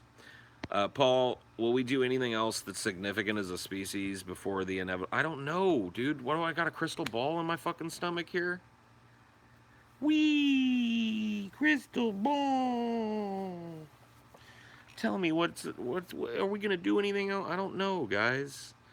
I ain't no fucking guru. I'm not a doomsday prophet. I'm not here telling you how many fucking minutes you've got left and we better do something. I'm not trying to incite anybody to action. I'm not trying to get you off your ass. I'm not trying to get you to care. Like, maybe you guys ask me shit like that because you're used to getting that in other places. But that's not what I'm not coming at you like, I'm not trying to convince you. I'm just talking about what I think about things. And that's it.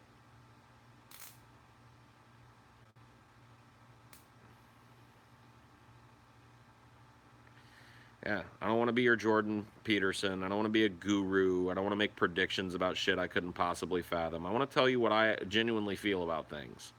I give you my opinion. I don't know what's going to happen.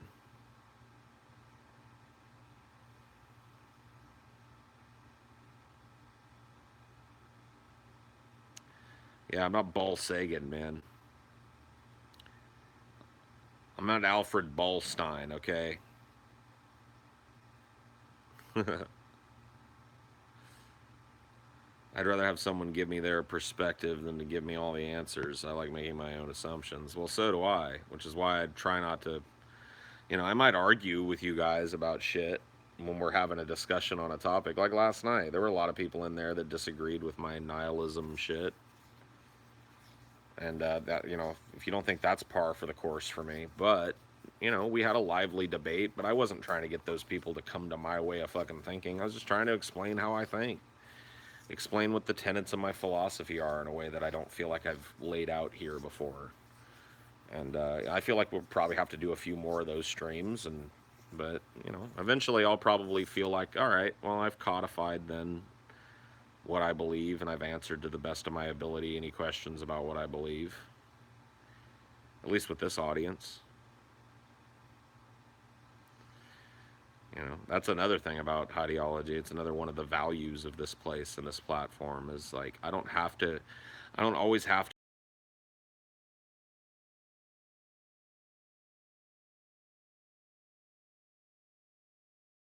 to let that type of stupid shit creep into my mind. I can just sit and have a conversation with some of the people that watch me, argue with them, try and explain myself to them, try in some way to kind of understand them, if as nothing else, as a representative sample of the people that watch me.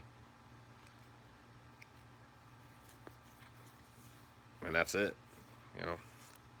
It's one of the things that makes this place awesome.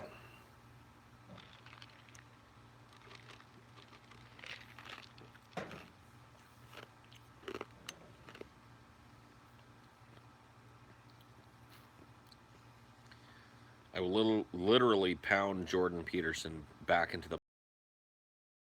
His bones turn to dust. Oh shit, man.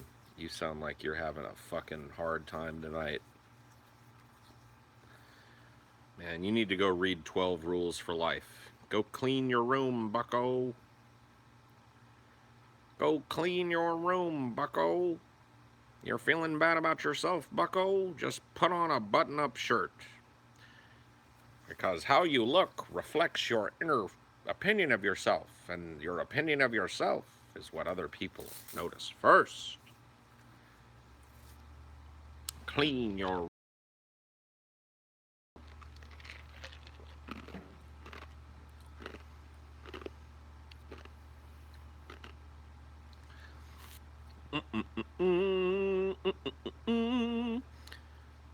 What's your current favorite author? I'm going to ban the word favorite.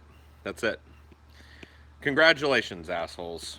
By the next time I do one of these, the word favorite will be added to the list of words that can't be typed. And forevermore, you're going to have to use fucking zeros or whatever. That's it, dude. It's over. I can't I'm not it's over, dude. Favorite is now no longer a word you guys get to use because you've pushed me to the fucking edge with this stupid goddamn favorite shit. What's your favorite this? What's your favorite that? Now you've lost your fucking favorite privileges. How does it feel?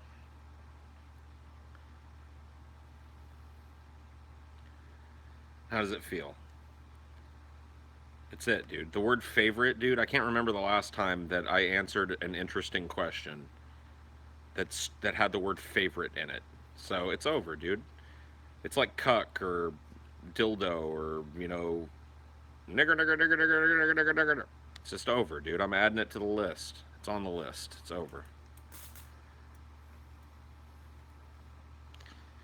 What's your favorite time you banned the word? See, dude, that motherfucker right there that thought that was the funniest shit that ever fucking happened. He's the reason. He's the reason, dude.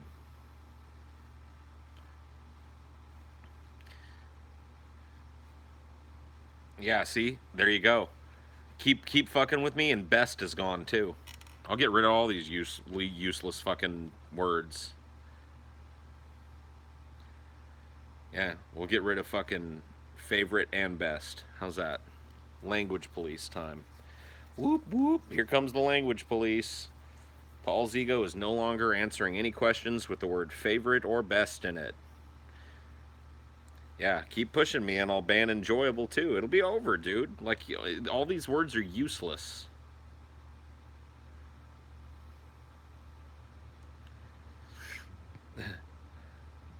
It's like Paul is the chat's English teacher trying to teach them to expand their vocabulary. I'm hoping to get them to expand the depth of their questions.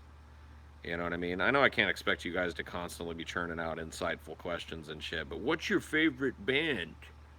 What's your favorite song? What's your favorite movie?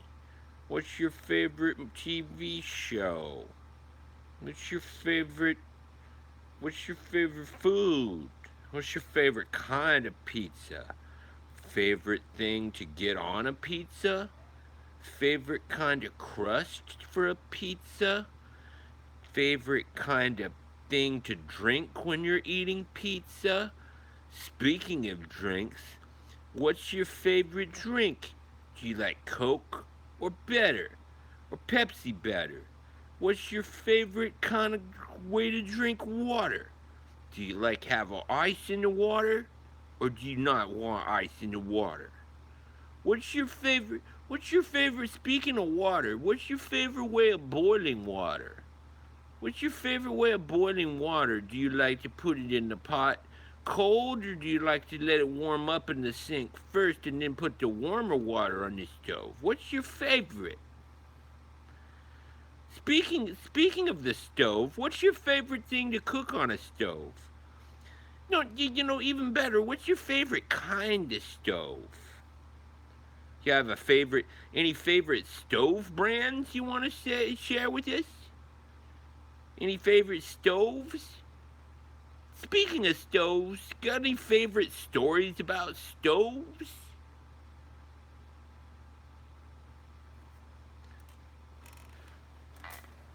Speaking of stoves, who's your favorite guy that wore a stovepipe hat in history? You got a favorite guy? You got a favorite stovepipe hat guy?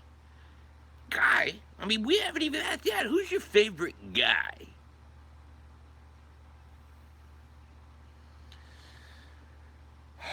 Just like, I just want to fucking slam my face against a brick wall over and over and over and over and over.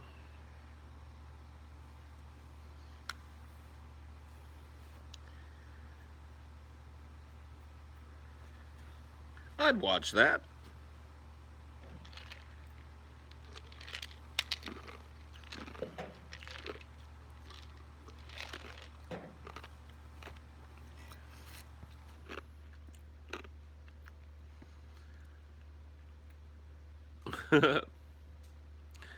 What would you do for a Klondike bar?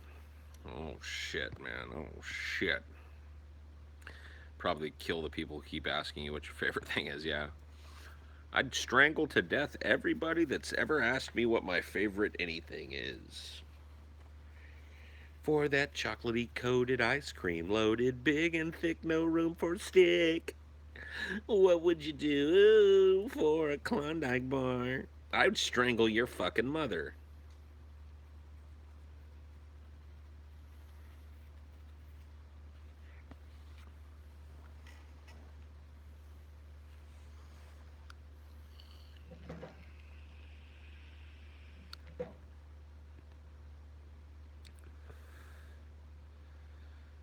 Based on your impression of Ulysses from Fallout New Vegas, if you had any, how would you describe him as far as outlook and philosophy?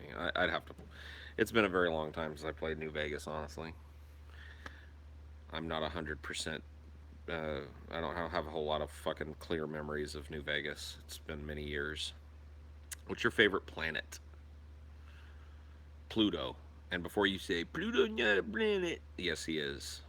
Hashtag Pluto was always a planet. Pluto's the underdog here. They're trying to strip away his planethood, and everybody's just like, oh, okay, oh, well. Fuck you.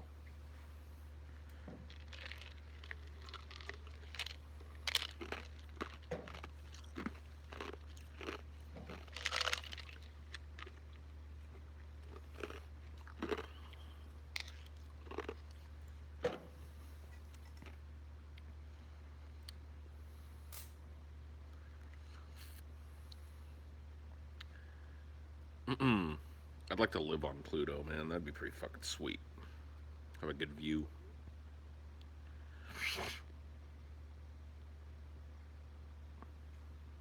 Paul, I just took a huge shit for half an hour and you're still here, and it makes me really happy. I'm glad to be here, man. I don't know how much longer I'll be here, but I'll be, whatever. I can hang in there for a while, I guess. If Pluto was a planet, and we'd have to accept a dozen other planets in the Kuiper Belt. Pluto was just discovered first. Well, then he gets to be a planet and the rest of them don't. So?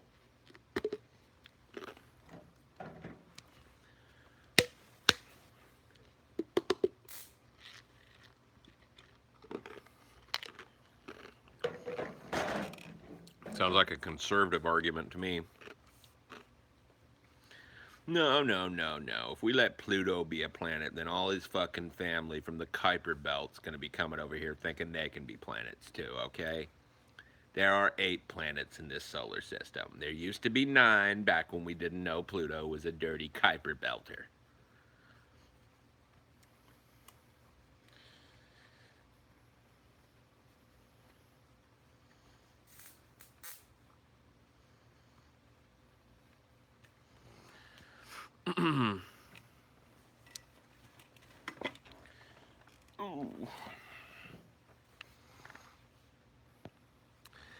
I'm at war in Civ 5 with the Zulus. Should I give them peace if they ask for it, or show no mercy? In Civ, you never show mercy. Because they always try and come back and fuck you in the end. Like, here's what happens in Civ. If you show mercy on a nation that you could eventually crush, then they go like, all right, we accept your peace treaty, and then you find out that they're funneling fucking information or whatever the fuck to your enemies and shit.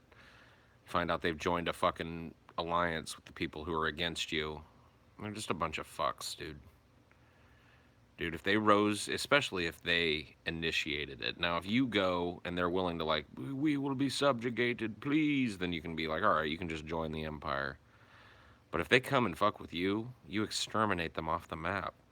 Even if you can't do it right away. Like if you get attacked early, if Gandhi decides he's going to be an asshole early or some shit, then you just remember that. You file that away in the back of your brain and you're like, all right, motherfucker, shots fired. Next time I see you, it's on.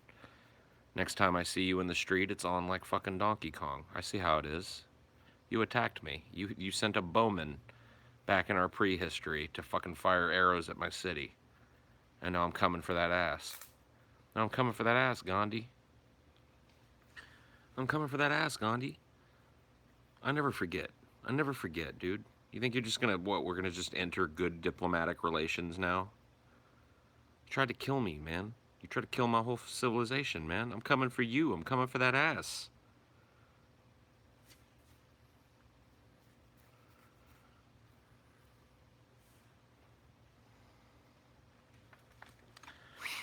Yeah, Civ is fun.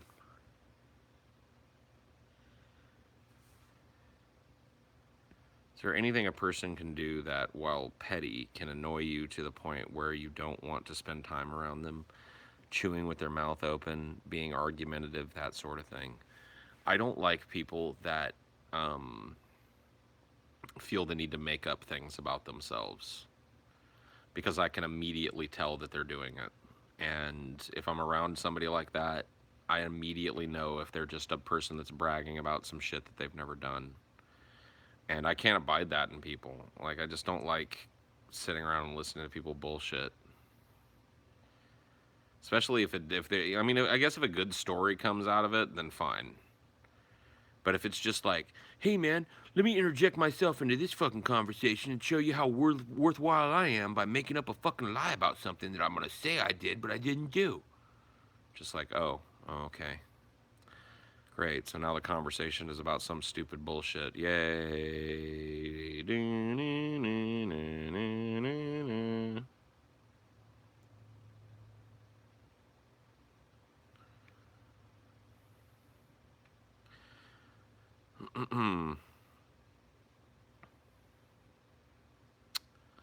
Heard you and TJ are going in the shrimping business. Yeah, we got a real big boat. Named it Jenny. First time we went out, we didn't catch hardly no shrimp.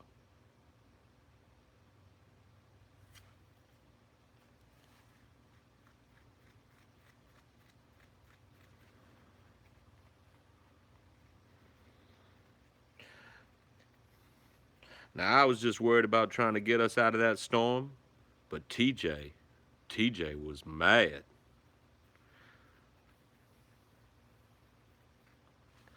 Now that I think about it, I think TJ was mad at God.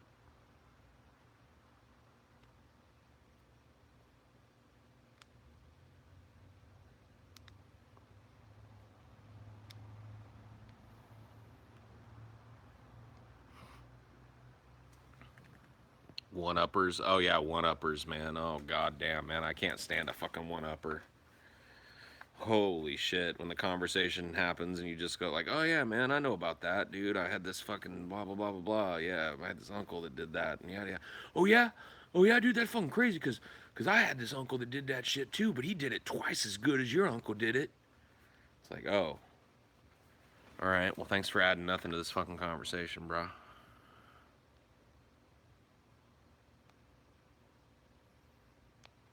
Oh, it's not always men doing it. You ain't fucking you ain't done enough socializing with women if you think women don't one up.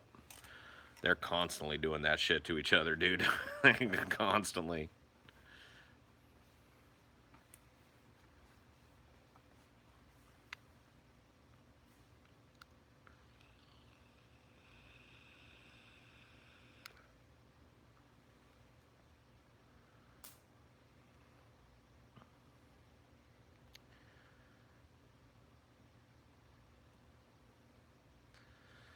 Vinyl's gone. Who cares?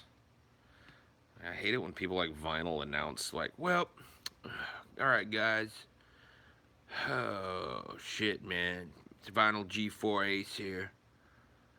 Just gotta let everybody know, man, here in the chat. Hold on. Wait a minute. Hold on, man. Wait a minute, Paul. Shut up, Paul. Shut up for a second. Hold on. I just gotta tell everybody something, man. It's me. It's Vinyl G4 CE, man.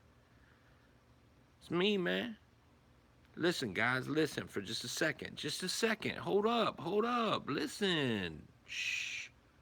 Listen, guys, it's me. It's Vinyl. Listen. I think I might be out tonight. You know what I mean? I know y'all. I don't know what you're gonna do with the fucking chat. You know what I mean? But I just, I'm a little bit tired. You know what I'm saying? I'm a little bit tired. You know what I'm saying?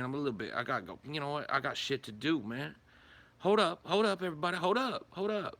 Just a few more fucking comments. Hold up. Just a few more comments, man. So anyway, I just want to wish everybody a good night. Know what I mean? Vinyl G4 Ace, man. I'm just gonna not be hanging out in the chat anymore, trolling and shit, man. You know what I mean? I'm just gonna be done for the night, man. You know what I mean? Tonight is, you know what I mean? Like, it's over, man. Who fucking cares? Shut up.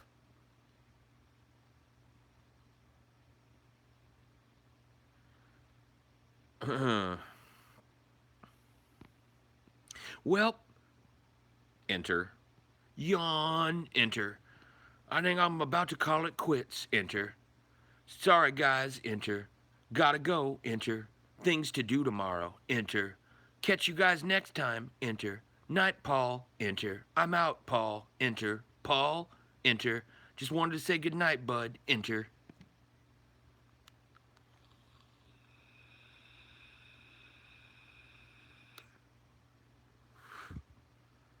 It's like, fuck me, man. Get the fuck out of here. Leave quietly next time. Or I'll close the door behind you and lock it.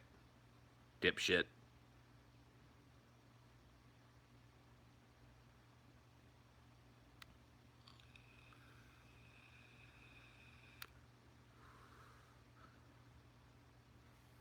Enter.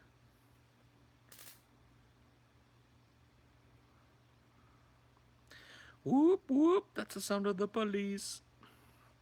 All right, give me 1 second, guys. I will be right back. I gotta go refill my drinkity drink. Enjoy watching the bugs. Let's see if I can. I can't really do much better than that for you guys, unfortunately, tonight. But let's see, maybe a little better. Oh, that's a little better. Give you guys maybe a little. Hold on. Can I do that? Can I get with that? Can I brother? Thank you. Oh, that's not gonna work. All right.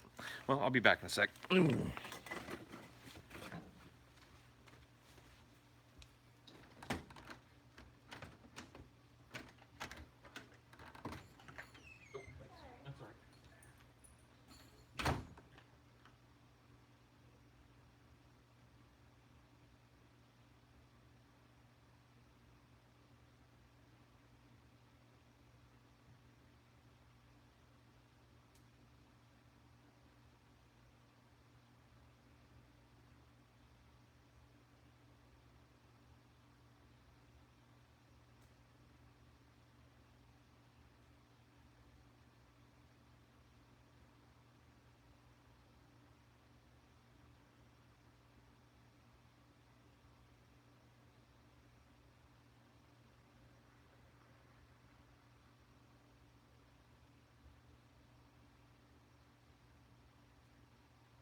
Walk it like I talk it.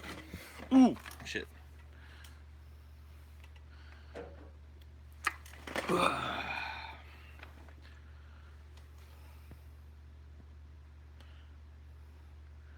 Paul, can you tell us a story about how TJ saved your ass back in Nam? No.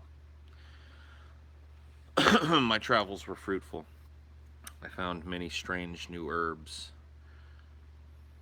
that I'm sure the kingdom will do much with in advancing their knowledge.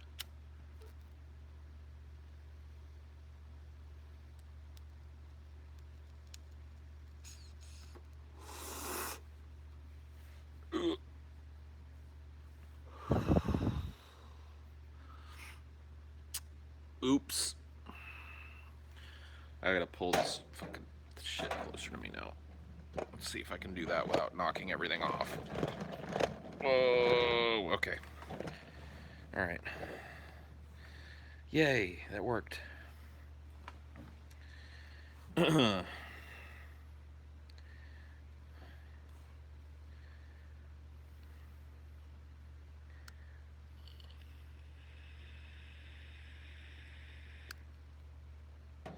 Tropic Thunder was an underrated masterpiece. Holy shit, bro. You are so right. I don't know about a masterpiece. It was a really funny movie, though. I don't think it was all that underrated. Oh my god, man. It's just a nightmare. This is just a goddamn nightmare. This chat has devolved. I don't know, man. I just noticed like the cyclical nature of Highdeology chats. It's like we go for a while and we have these pretty fruitful talks and stuff, and then eventually we have one of these streams where it's just like the clash of Paul versus the chat, and we just bicker at each other all night and shit and troll one another. I mean, it's fine. It's part of what makes Highdeology, you know. Salvadori. You know, I guess I should have expected one was coming because I had a pretty fruitful little like philosophical discussion last night with you guys, and then I should have known that tonight was going to be an avalanche of absolute retardism. I mean, it's just part of the cycle. It's the cyclical nature of Highdeology. Like, if you get a good chat, then you got to pay in blood with at least two completely incoherent ones. You know. Yeah, eventually, you know, it all comes to a head, and you have one of those streams where it's just a battle between you and the chat. You know what I mean? You're in a chat battle. They're just like, yeah, they're trying to roast you, you're roasting them, you know, you're banning people left and right, they're spamming even more because you're banning. You know what I mean? You tell them, I hate it when you guys do this, and they immediately just, like, they do it forever for the rest of the night. It's not just like a, you know, that instant flurry of people that immediately do what you tell them not to do, you know? It just goes on all night. It's one of those nights. When they fucking say intelligent comments. Yeah, dude, that's the fucking worst. Like when they make intelligent, thought-provoking comments and shit, stuff that actually leads to good bits for the show. Man, I fucking hate when the chat does that shit, dude. That's the worst shit.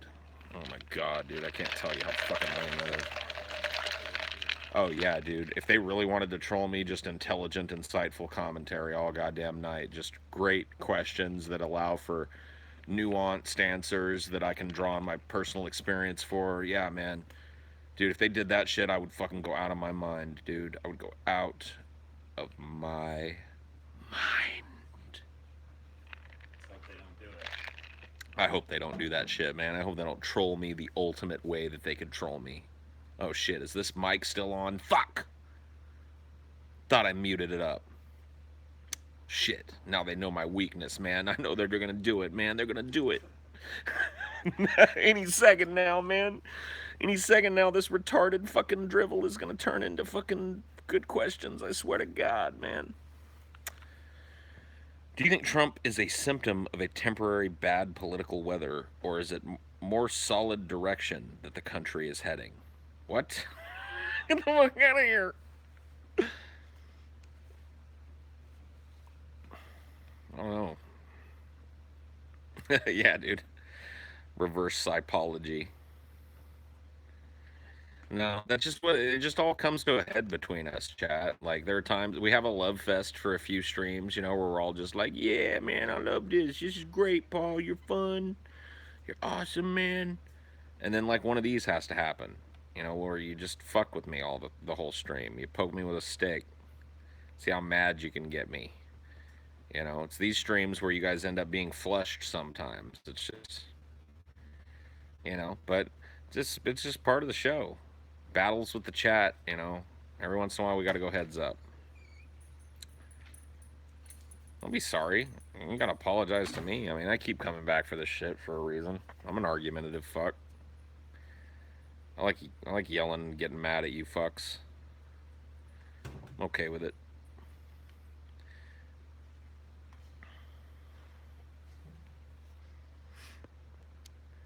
Well, in your opinion, what goes into crafting one of those perfect psychopaths like Manson or Jones?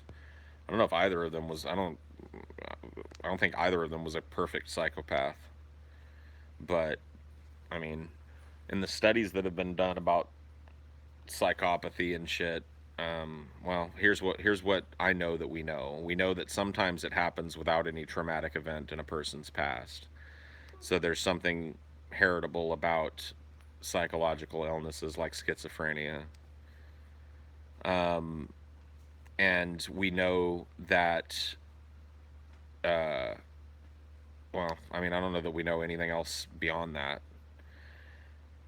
A lot of psychopaths and especially people that do violence, are involved in violence. What you find when you look into their past is violence. If they're child abusers, what you find when you look into their past is child abuse. If they're, where they're the victim. So I think that those things probably. I mean, we talked a lot about Charles Manson's life. We talked a lot about Jim Jones's life. Not so much his early life because there's not a whole lot known about it. Manson's early life, at least it was codified by him. How much of that we can we can trust is another question, but we have at least a glimpse into his psychology. Jim Jones was pretty tight-lipped about his childhood, beyond just using it for anecdotes and stuff. And there aren't many people. Well, there's probably nobody around anymore that actually knew Jim Jones when he was a kid. So we don't have as much of an insight into his mind. I think he wasn't as giving with insights into his mind. Part of Manson's arsenal was giving people insights into his twisted way of thinking, and part of the driving force behind him was that kind of acclaim, a different kind of acclaim than Jim Jones was chasing. Manson wanted to be a fucking superstar. He wanted to be a rock star. He wanted to be a poet. He wanted people to be, exposed to what he was. So he talked pretty, you know, liberally about his past and his childhood and shit.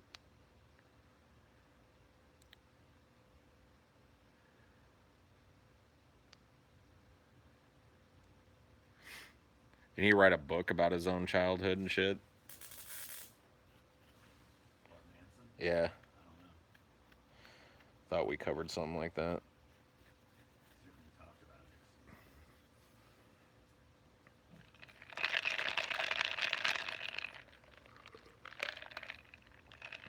it. Paul, are we, you in the chat, an old married couple? No, but we bicker like one. We bicker like one, I tell you.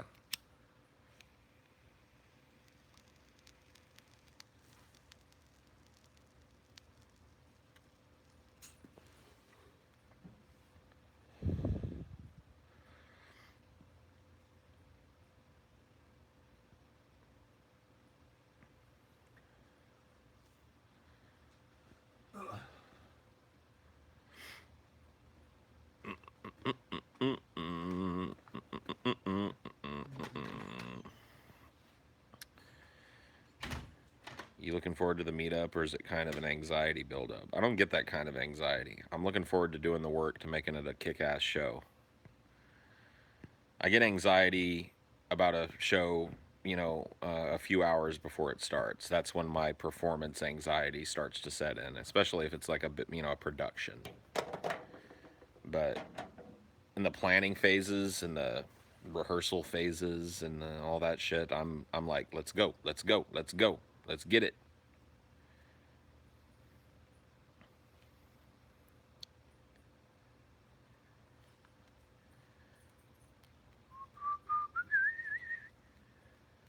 Paul, if you could control the life of Manson in a simulation, is there something you would do different, or just experience the history?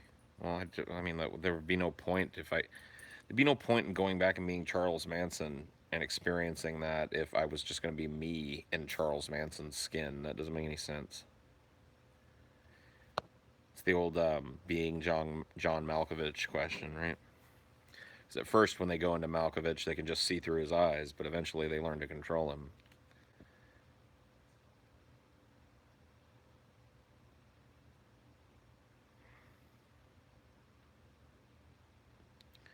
Would you make him a successful musician? I don't know. I mean, it'd be pretty fun to see what would have happened. Uh, would you rather live in Liberia or North Korea? Probably. Man, that's a tough question. Would you rather's, dude? I love those. Um, I know Liberia is fucked up beyond belief. I know North Korea is fucked up beyond belief. There's a different kind of fucked up in Liberia, though. There's order to the fucked upness in North Korea, at least for the most part. In Liberia, it's like a goddamn. It's like Mad Max in some places in Liberia. Liberia, you're allowed to leave. Good point. But am I allowed to leave? Because it said, would you rather live in X or X? I assume I'm not allowed to leave. So that doesn't really score. That doesn't really score as high. You know what I mean? In this discussion, because I assume that I have to live there for a certain amount of time. Everyone's starving in North Korea. What do you think? They're going to bed by and large on full bellies in fucking Liberia? I mean, you need to take a look at some of the shit that goes on in that fucking country. There's a great one to watch. It's called The Cannibal Warlords of Liberia. It's a Vice documentary where they go down to Baboon Town, I think it's called, which is part of the fucking city, and at night to look at a whorehouse, and it's like fucking, it's yeah, General Buck Naked, yeah. And that's like downtown, Monrovia, which is the capital of Liberia. And there's a beach that is literally like when they show you pictures of it live, you can just see it's dotted with human feces. They just literally shit on the beach because there's no plumbing, there's no sewage, there's no waste disposal of any kind. They just pile their trash on the beach and shit on the beach. So when you're talking about like living under like at a fucked up regime or a fucked up circumstance, there's fucked up and then there's holy shit.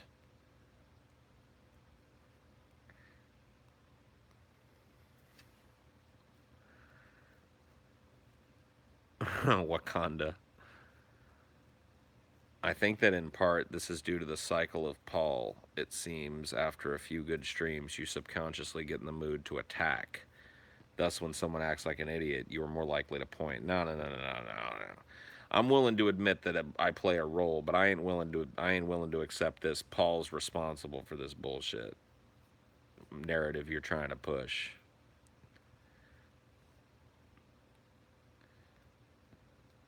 You got to take your fucking shit. Hicks for me.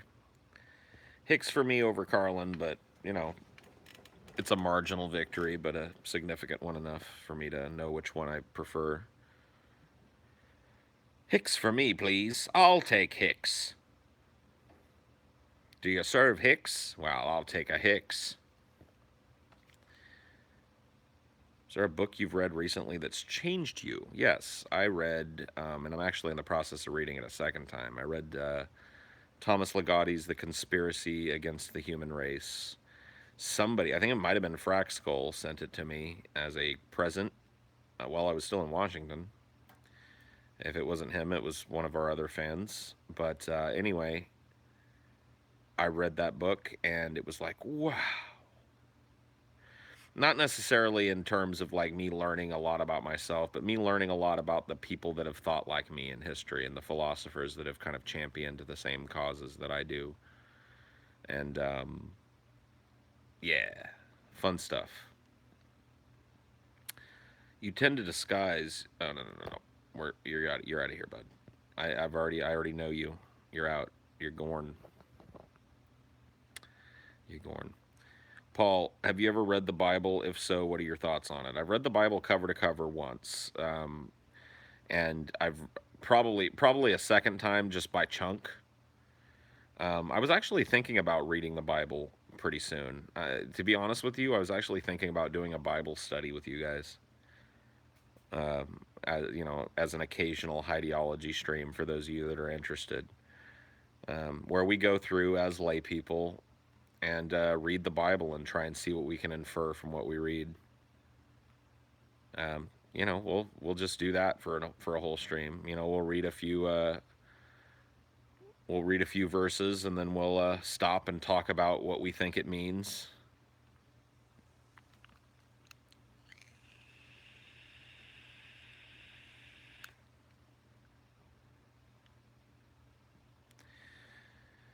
Hey Paul, were you a tabletop guy back in the day at all? Were there any LARP kids in your theater school? I never had any friends that played tabletop when I was a kid. The LARP story that you've heard me tell before is my only brush with LARPing. Oh, that's not true. I've had one other brush with LARPing, but it was not. I didn't do any LARPing. I just happened to be somewhere where people were doing it. But as far as like me trying to dip my toe into it, that's the only time I ever got the chance. Really, was that LARP. Um, and yeah, I know there were people that played tabletop in my area, but I wasn't friends with any of those people. The closest thing to that I ever got was playing Magic the Gathering. I was big into that in high school and then have gotten back into it several times as an adult. Just, I really like the game. I'm not really up to date on all the new rules and shit, nor do I really care to be. I just like playing the game as I remember it. It's a really good game, it's fun.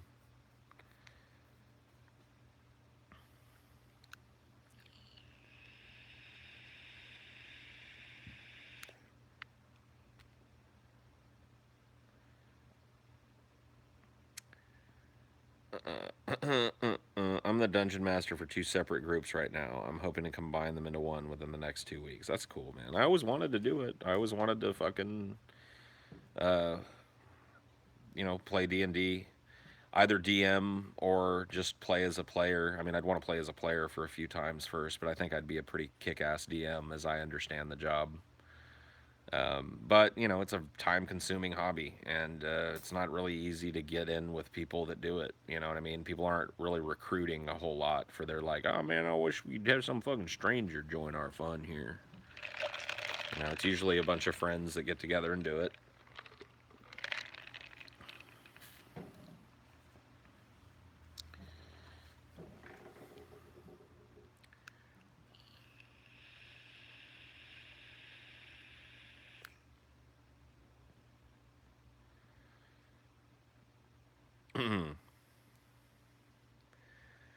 Paul, when was the last time you spoke with your dad, and what kind of life do you think he would have wanted you to lead? Last time I spoke to my dad was 2 days, or maybe even less. It might have been a day. I think it was actually one day after I left my wife. And I had talked to him the day before while it was going on, and he was actually pretty supportive. And then he called me the day after and wanted to fucking harangue me and shit.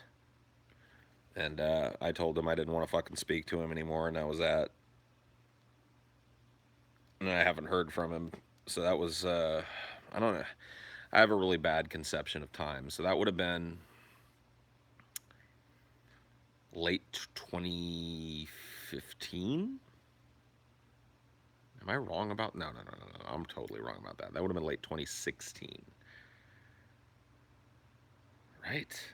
No, that would have been late or early 2016. Okay, we're fine now. I got the zone. I got the zone. No, it is 2015, late 2015. Okay, late 2015. Got it. Hmm. That's the last time I ever spoke to him. What kind of life do I think he would wanted me to have lived? I think I was living pretty close to that in my previous marriage. I think I was kind of where my dad wanted me. He definitely wanted me to have children, because despite the fact that, you know, he knew that we were trying and weren't having kids, he always made it a point every time he did see me to go like, when are you gonna have some fucking kids, boy? When's that happening? Clock's ticking, man. Come on, you gotta make a decision. There's never a perfect time. That's what he'd always tell me. There's never a perfect time, PJ. Everybody's always waiting for the right time to have kids. There's never a perfect time.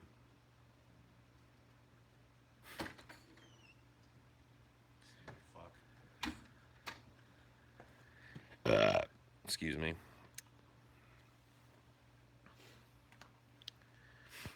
DFF opening was poor, not a noble, so SMH. Oh, well, you know, I mean, what are we going to do? We can only use what we got. As far as What what. did we do wrong now? Huh? What did we do wrong? Oh, no, they were saying that the opening that we used today was horrible. Oh yeah. And we know that. I mean, we talked about it, so. Numenera is a newer dice game written by one of the D&D authors of Fifth. Anyway, setting 9. I don't care, dude. I don't know enough about fucking D&D to get into that shit. Can you explain why your marriage ended? Nope. I mean, we've talked about this before. Some shit just ain't none of y'all's business, and that's one of them.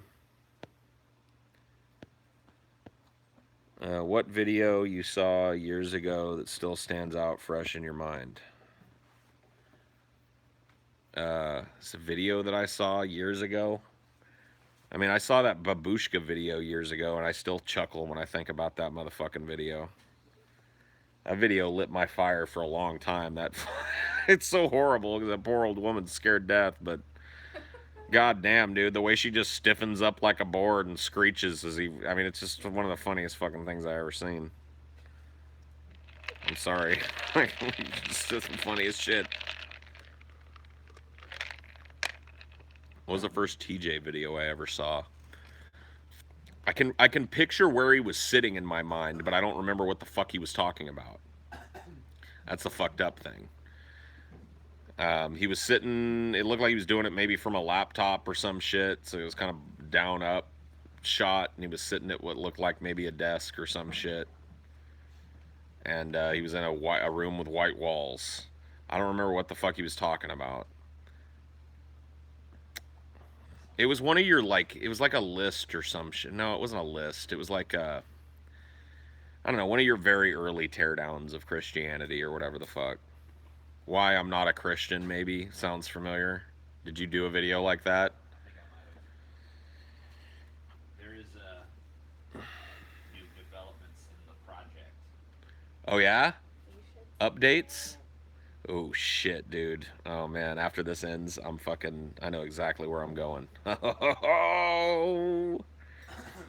Yeah, you're definitely gonna want to see this. First TJ video I saw was the one where he was breaking every one of the 10 Commandments. That was fun. I remember it. It was good. Yeah. I don't know. I didn't really get into TJ super right away. I saw his videos, but I don't know, I was watching other people and shit.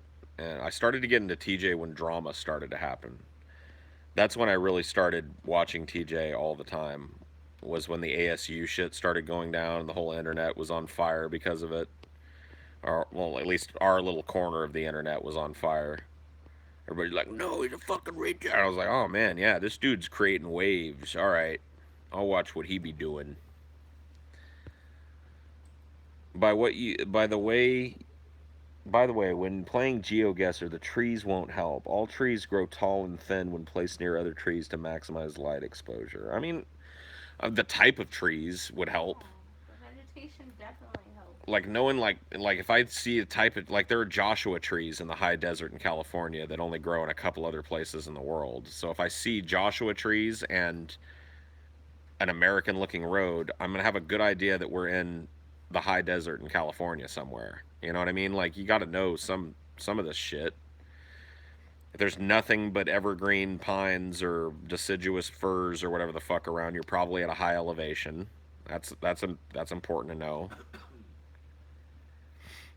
I mean, anything could be a clue. I mean, I wish I knew more about shit like that. One of the dudes that I watch on Twitch sometimes that plays it, his name's Simcopter, and he'll play GeoGuessr every once in a while, and he's good at it because he used to be a forestry agent, and so he knows a whole lot about trees. So he can take a look at what trees are growing and tell you what part of the country you're in. He's really good, especially if he does like just the U.S. one. He struggles sometimes with overseas, but he knows all the trees and shit that grow, and he knows shit about fucking foreign countries too. He knows like, oh yeah, these are definitely Japanese cherry blossom trees or whatever the fuck. And he gets it really. He's really good at it. Whoa! Somebody stepped on a duck.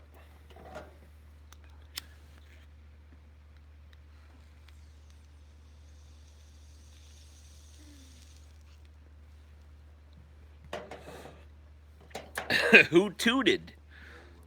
It were TJ. TJ did a fight. The barking spider returns. TJ did a fart. TJ did a fart. TJ did a fart. TJ did a fart. TJ did a fart. TJ did a fart. TJ did a fart. Oh my god, it happened. He did a fart. Kill TJ now. he's finally he's hit his peak now. He finally did a fart for you guys. It's all downhill from there. And then TJ Kirk did what he's most famous for. He did a fart. A humble fart. A trumpet blast of a fart. A fart that might not draw your eye out of context. But when you look very deeply at the fart, the most brilliant fart that was ever farted.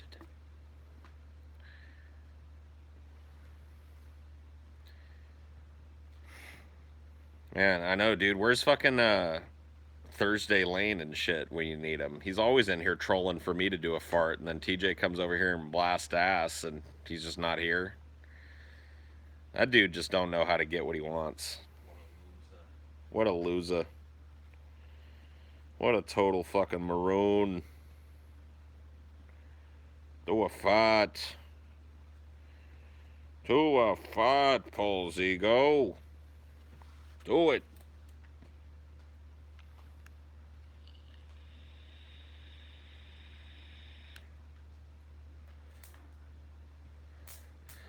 Now would be a good time for a random skid mark search. What?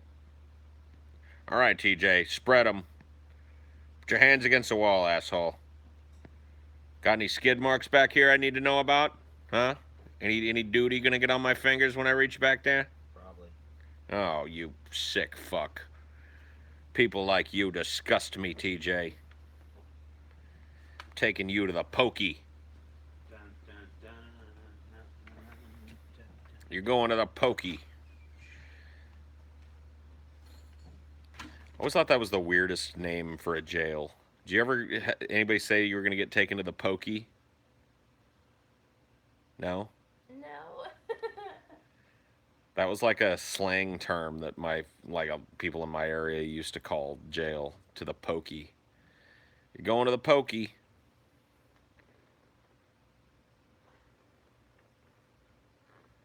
I didn't make it up, dude. You can go look it up. I did not make it up. Go look it up, bitch. It's because they pokey your butt. Nope. Take you to the goddamn pokey. Should name prison pokey because when you drop the soap, yep, you get pokeyed. Exactly. Pokey with a pitchfork.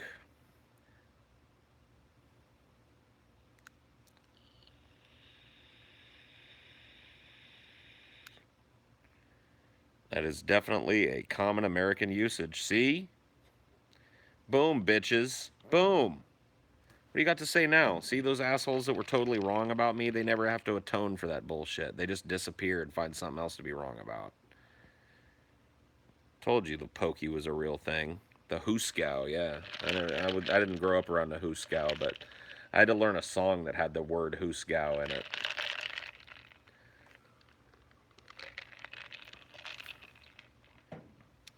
We had to sing this song in the round one time at the summer school I was at.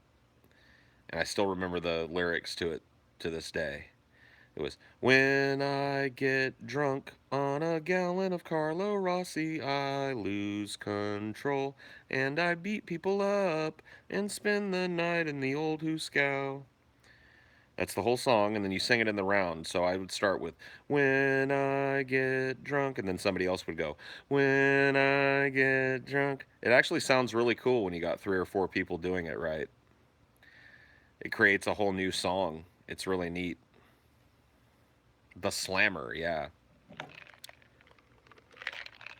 The Slammer.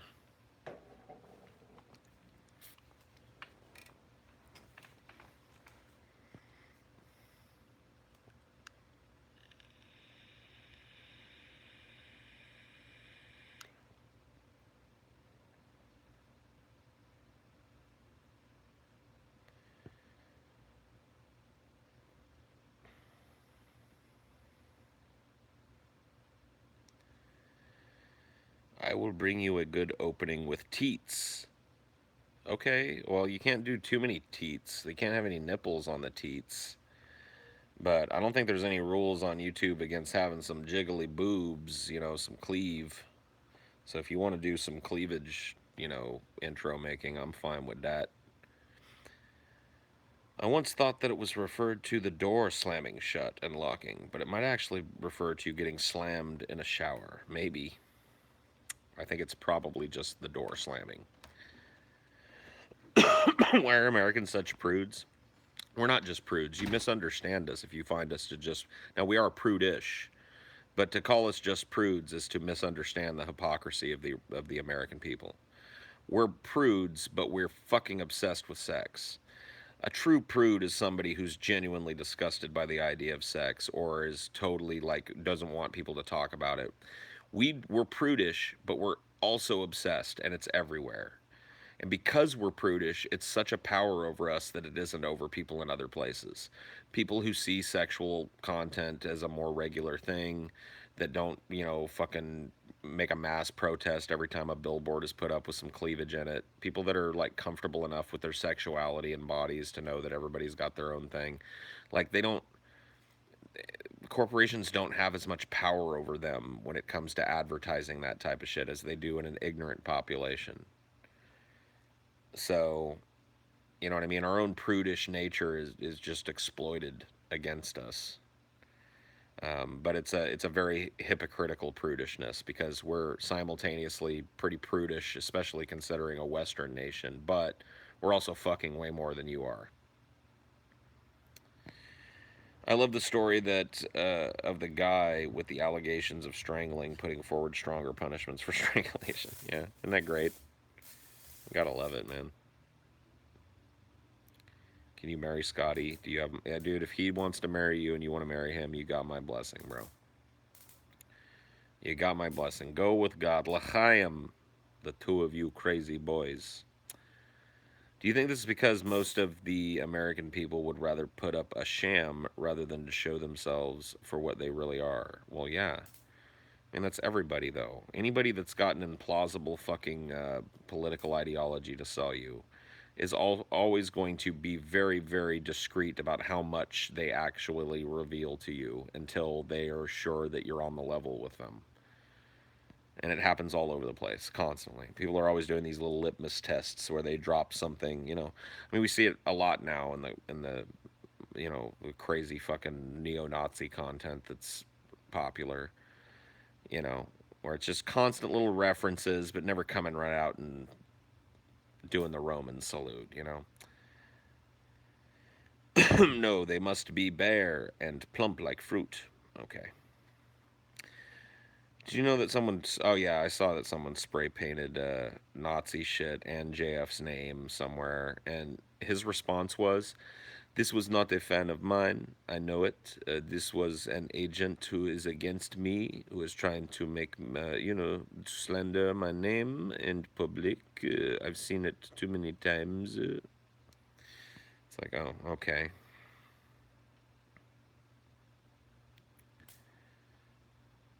Mm, slander in the public space. SJWs love to make swastikas, though. We know that. Oh, yeah. Oh, yeah. Oh, yeah. And his evidence was absolutely nothing. You're absolutely right. He provided no evidence for his assertion that the person that did this graffiti was not a fan of his. He just made it and spoke it like it was gospel truth and moved on. Not that he would be culpable for somebody spray painting his name on some shit, but whatever. Dude, I'm the guy that you advised about my sex cam addiction the other day. I filmed a crazy ass customer at work yesterday and uploaded it on YouTube. Can you watch it and react to it for me? No, dude. Maybe. I mean, I can't do it right now. You'll have to hit me up sometime in the future. I mean, thank you for the $20. I appreciate that. I hope you get help for your sex cam addiction, but I'm on a phone right now. I can't watch shit. And yeah, dude, I don't know. Like because I memed about you for a while and gave you some genuine advice. Like I don't. Anyway, whatever. Thank you for the $20. I appreciate it. Hit me up some other time when I'm not doing a phone stream, and we'll take a look at it. JF is so emotional for someone who criticizes others for being emotional. Also, white genocide.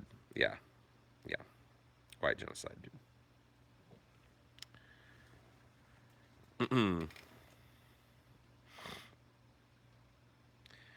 Dude, where's Mr. Naughty Priest lately? Dude, I don't know, man. I hope Naughty Priest is okay. The last time I heard from him, he was not doing good. He was having a very bad time. And, you know, I don't know. Mr. Naughty Priest did not sound like he was in a good place. So hopefully he okay. I think he's okay.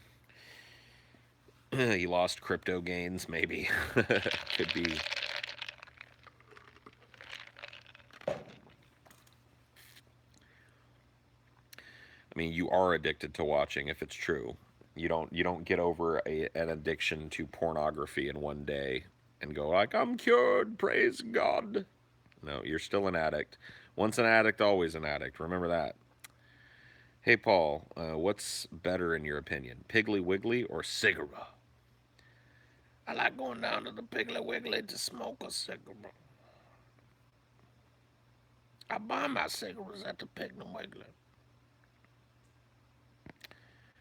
I added Naughty Priest to my male harem. Scooter is next. Okay. All right, man. Good on you, bro.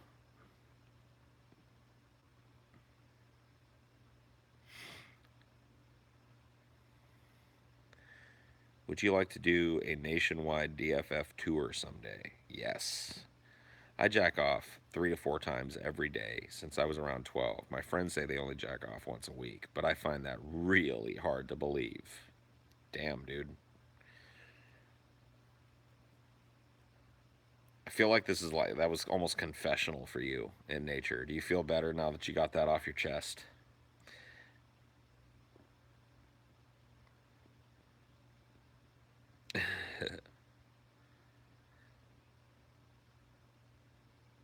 Do you have some DFF ideas that you might not think people would like? We've had some ideas that we kind of put on the back burner because we didn't think they'd be received well. But we're willing to take a lot of risks with that because I think we get a lot of fun moments out of some of the shows that aren't as well received. The bodacious babes and the handsome hunks shit. Those are not considered to be our finest moments as a podcast, but I had a lot of fun doing those shows, and I think a lot of people watching us did too. And that's what I'm hoping. Even if you're not super interested in a topic, I hope that it can be fun. I'm hoping that maybe this show becomes the reason why you tune into something, in terms of like learning about something you don't know about. Like, oh man, I don't really care about Jim Jones, but I guess I'll watch it because it's TJ, Paul, and Scotty.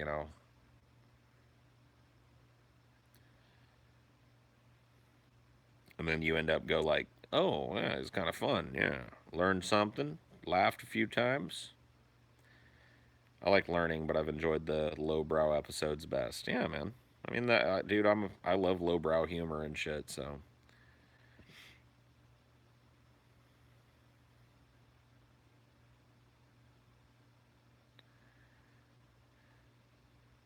I'm not sure you've discussed it before, but what was the inspiration for DFF's name? TJ had a dream when we were having a meeting, actually at a Waffle House. Interestingly enough, Scotty, and I went to a Waffle House to discuss what would become Deep Fat Fried. And TJ said, I had a dream last night that we named it the Southern Fried Podcast. And I was like, all right, well, I don't hate the name. Let's get it. And we looked into it, and the Southern Fried Podcast is already a thing. So we started riffing on different ideas about how to incorporate the same kind of feel. And I don't remember who it was that said deep fat fried or some shit. It might have been me. And we were all kind of like, yeah, maybe, we'll put that one on the back burner. And then we talked about it for a while longer. And then the deep fat fried just kind of stuck in my mind because I started hearing that sumo voice, that deep fat fried, deep fat fried. I just started hearing that, and I couldn't stop hearing it, so I started saying it. And then after I started saying it, wasn't long after that before we just were like, all right, it's deep fat fried. We're just going with it. I like it. Let's go. That's basically how it happened, as I remember it.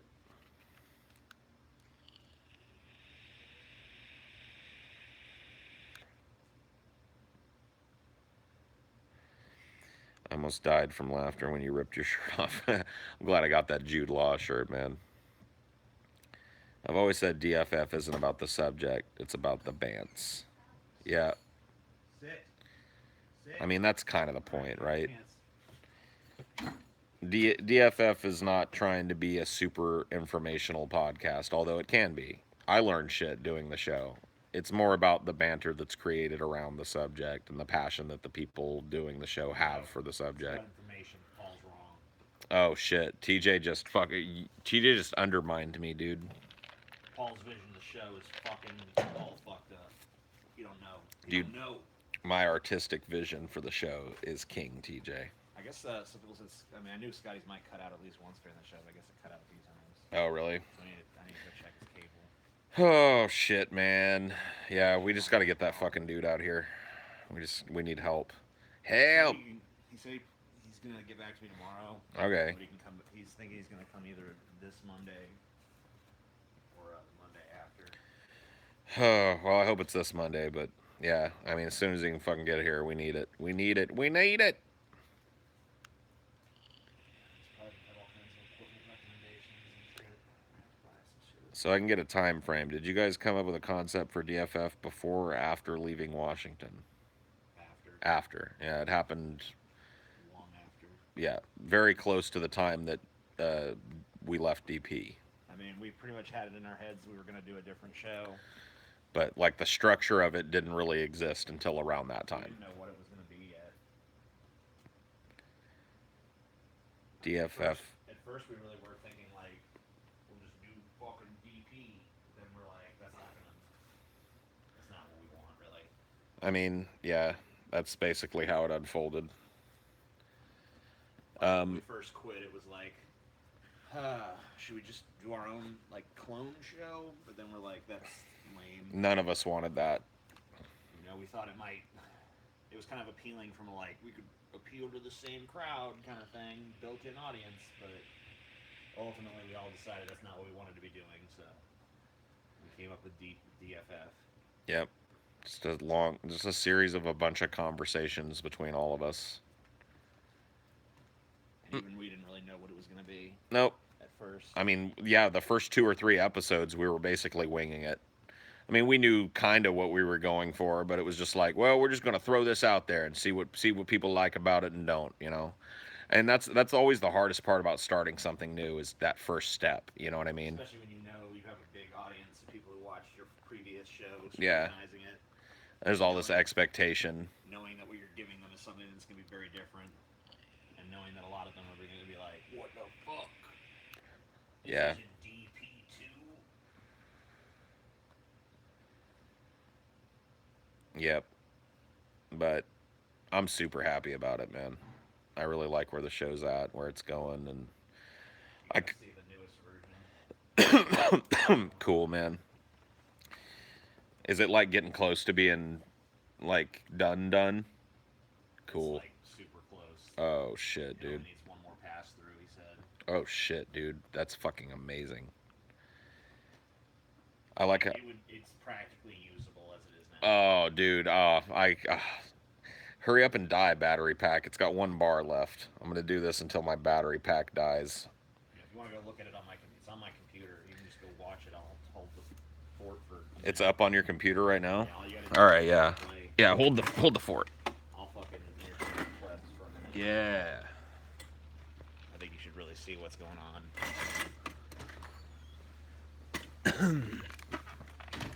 Hey faggots, it's me, TJ.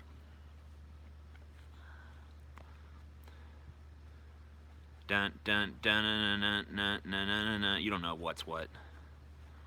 Yo, banana man. Hey, Mr. Banana Man, tally me banana. Dun bum bum, stuff it up your ass.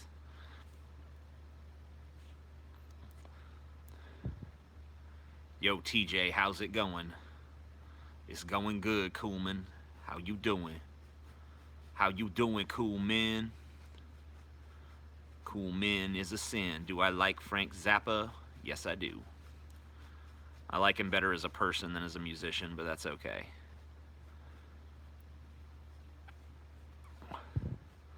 Rocking my new Gorilla shirt. Love it, bro. Much love. Much love back to you.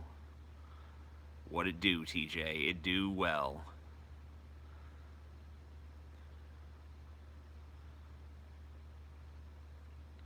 What was this? Hey, TJ, isn't your new book called Order of Chaos or something like that? If so, you might want to consider a different title. Order of Chaos is an old Yu-Gi-Oh set, and Konami is pretty sue happy. Fuck them. Let them sue me. They don't own no rights, bitch.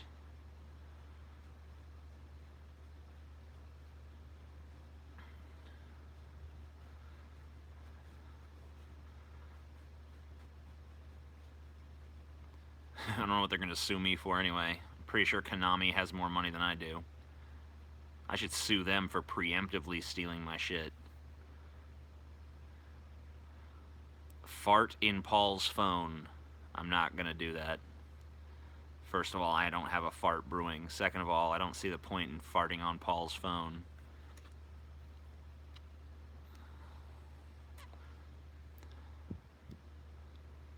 Challenge them to a duel.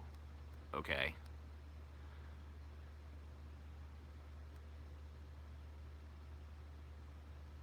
A duel. DFF meetup in Medina. Where the fuck is Medina?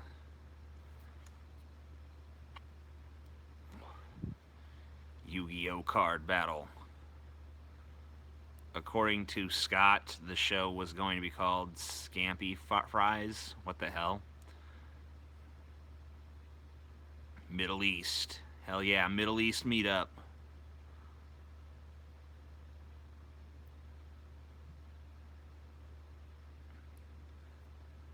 DFF meetup at your house. No. No.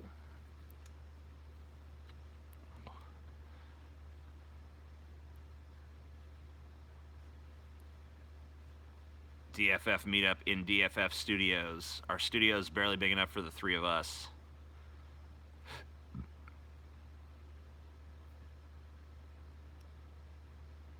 Timbuktu. That's the place.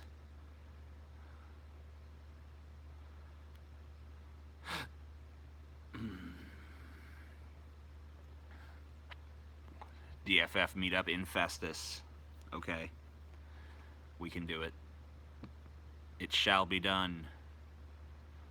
It shall be done. Cruise ship. That's actually not a terrible idea, but we'll see. DFF meetup at the DP studio. I think I still have a key.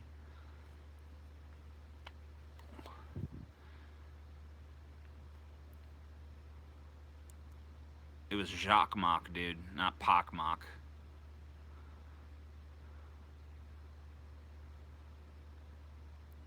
I will lynch TJ at the meetup. Damn. I'll prepare myself.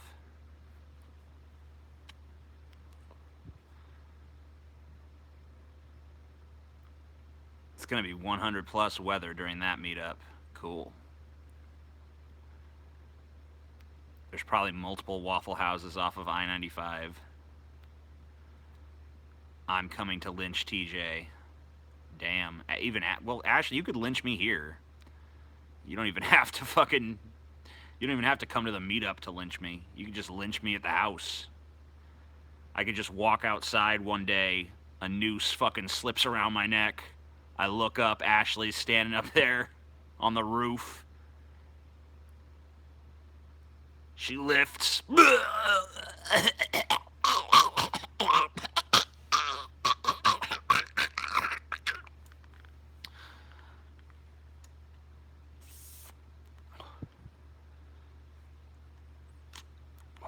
Ashley's a good roommate, though. She would never lynch me at the house. You know, she's too considerate. How strong is Ashley? Pfft, stronger than you, bitch. Ashley could crush your fucking skull in her bare hands. Play with your brains like Play-Doh, and she's not even gonna give a fuck. She's not gonna give no fuck, bitch. Ashley is hardcore.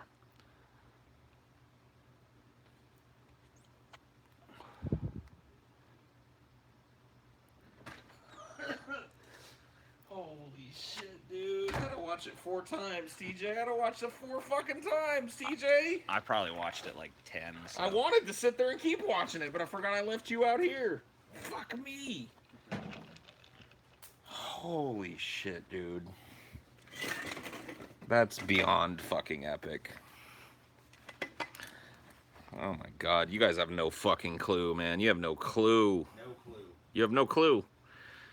You have no clue. I mean, you might have a clue.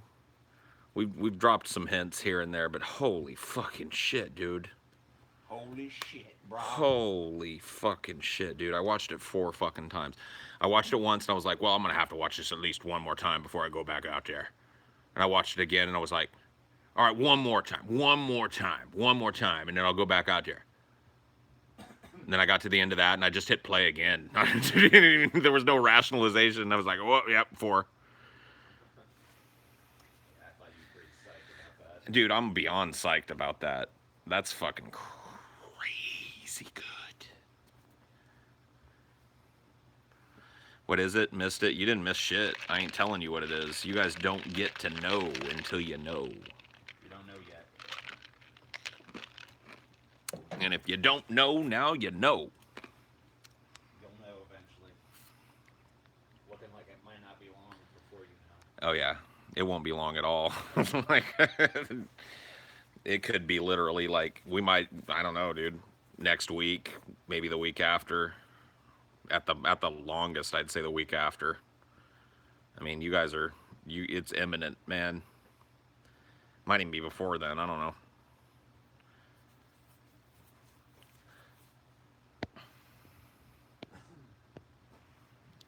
I bet it's a hot, steamy load I shot across a room. Almost took someone's eye out. Yep, that's what it was. You got it, Coolman.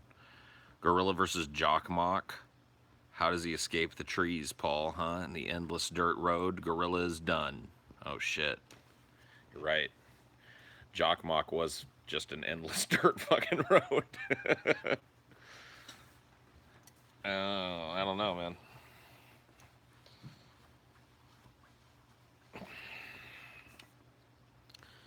Holy shit, man.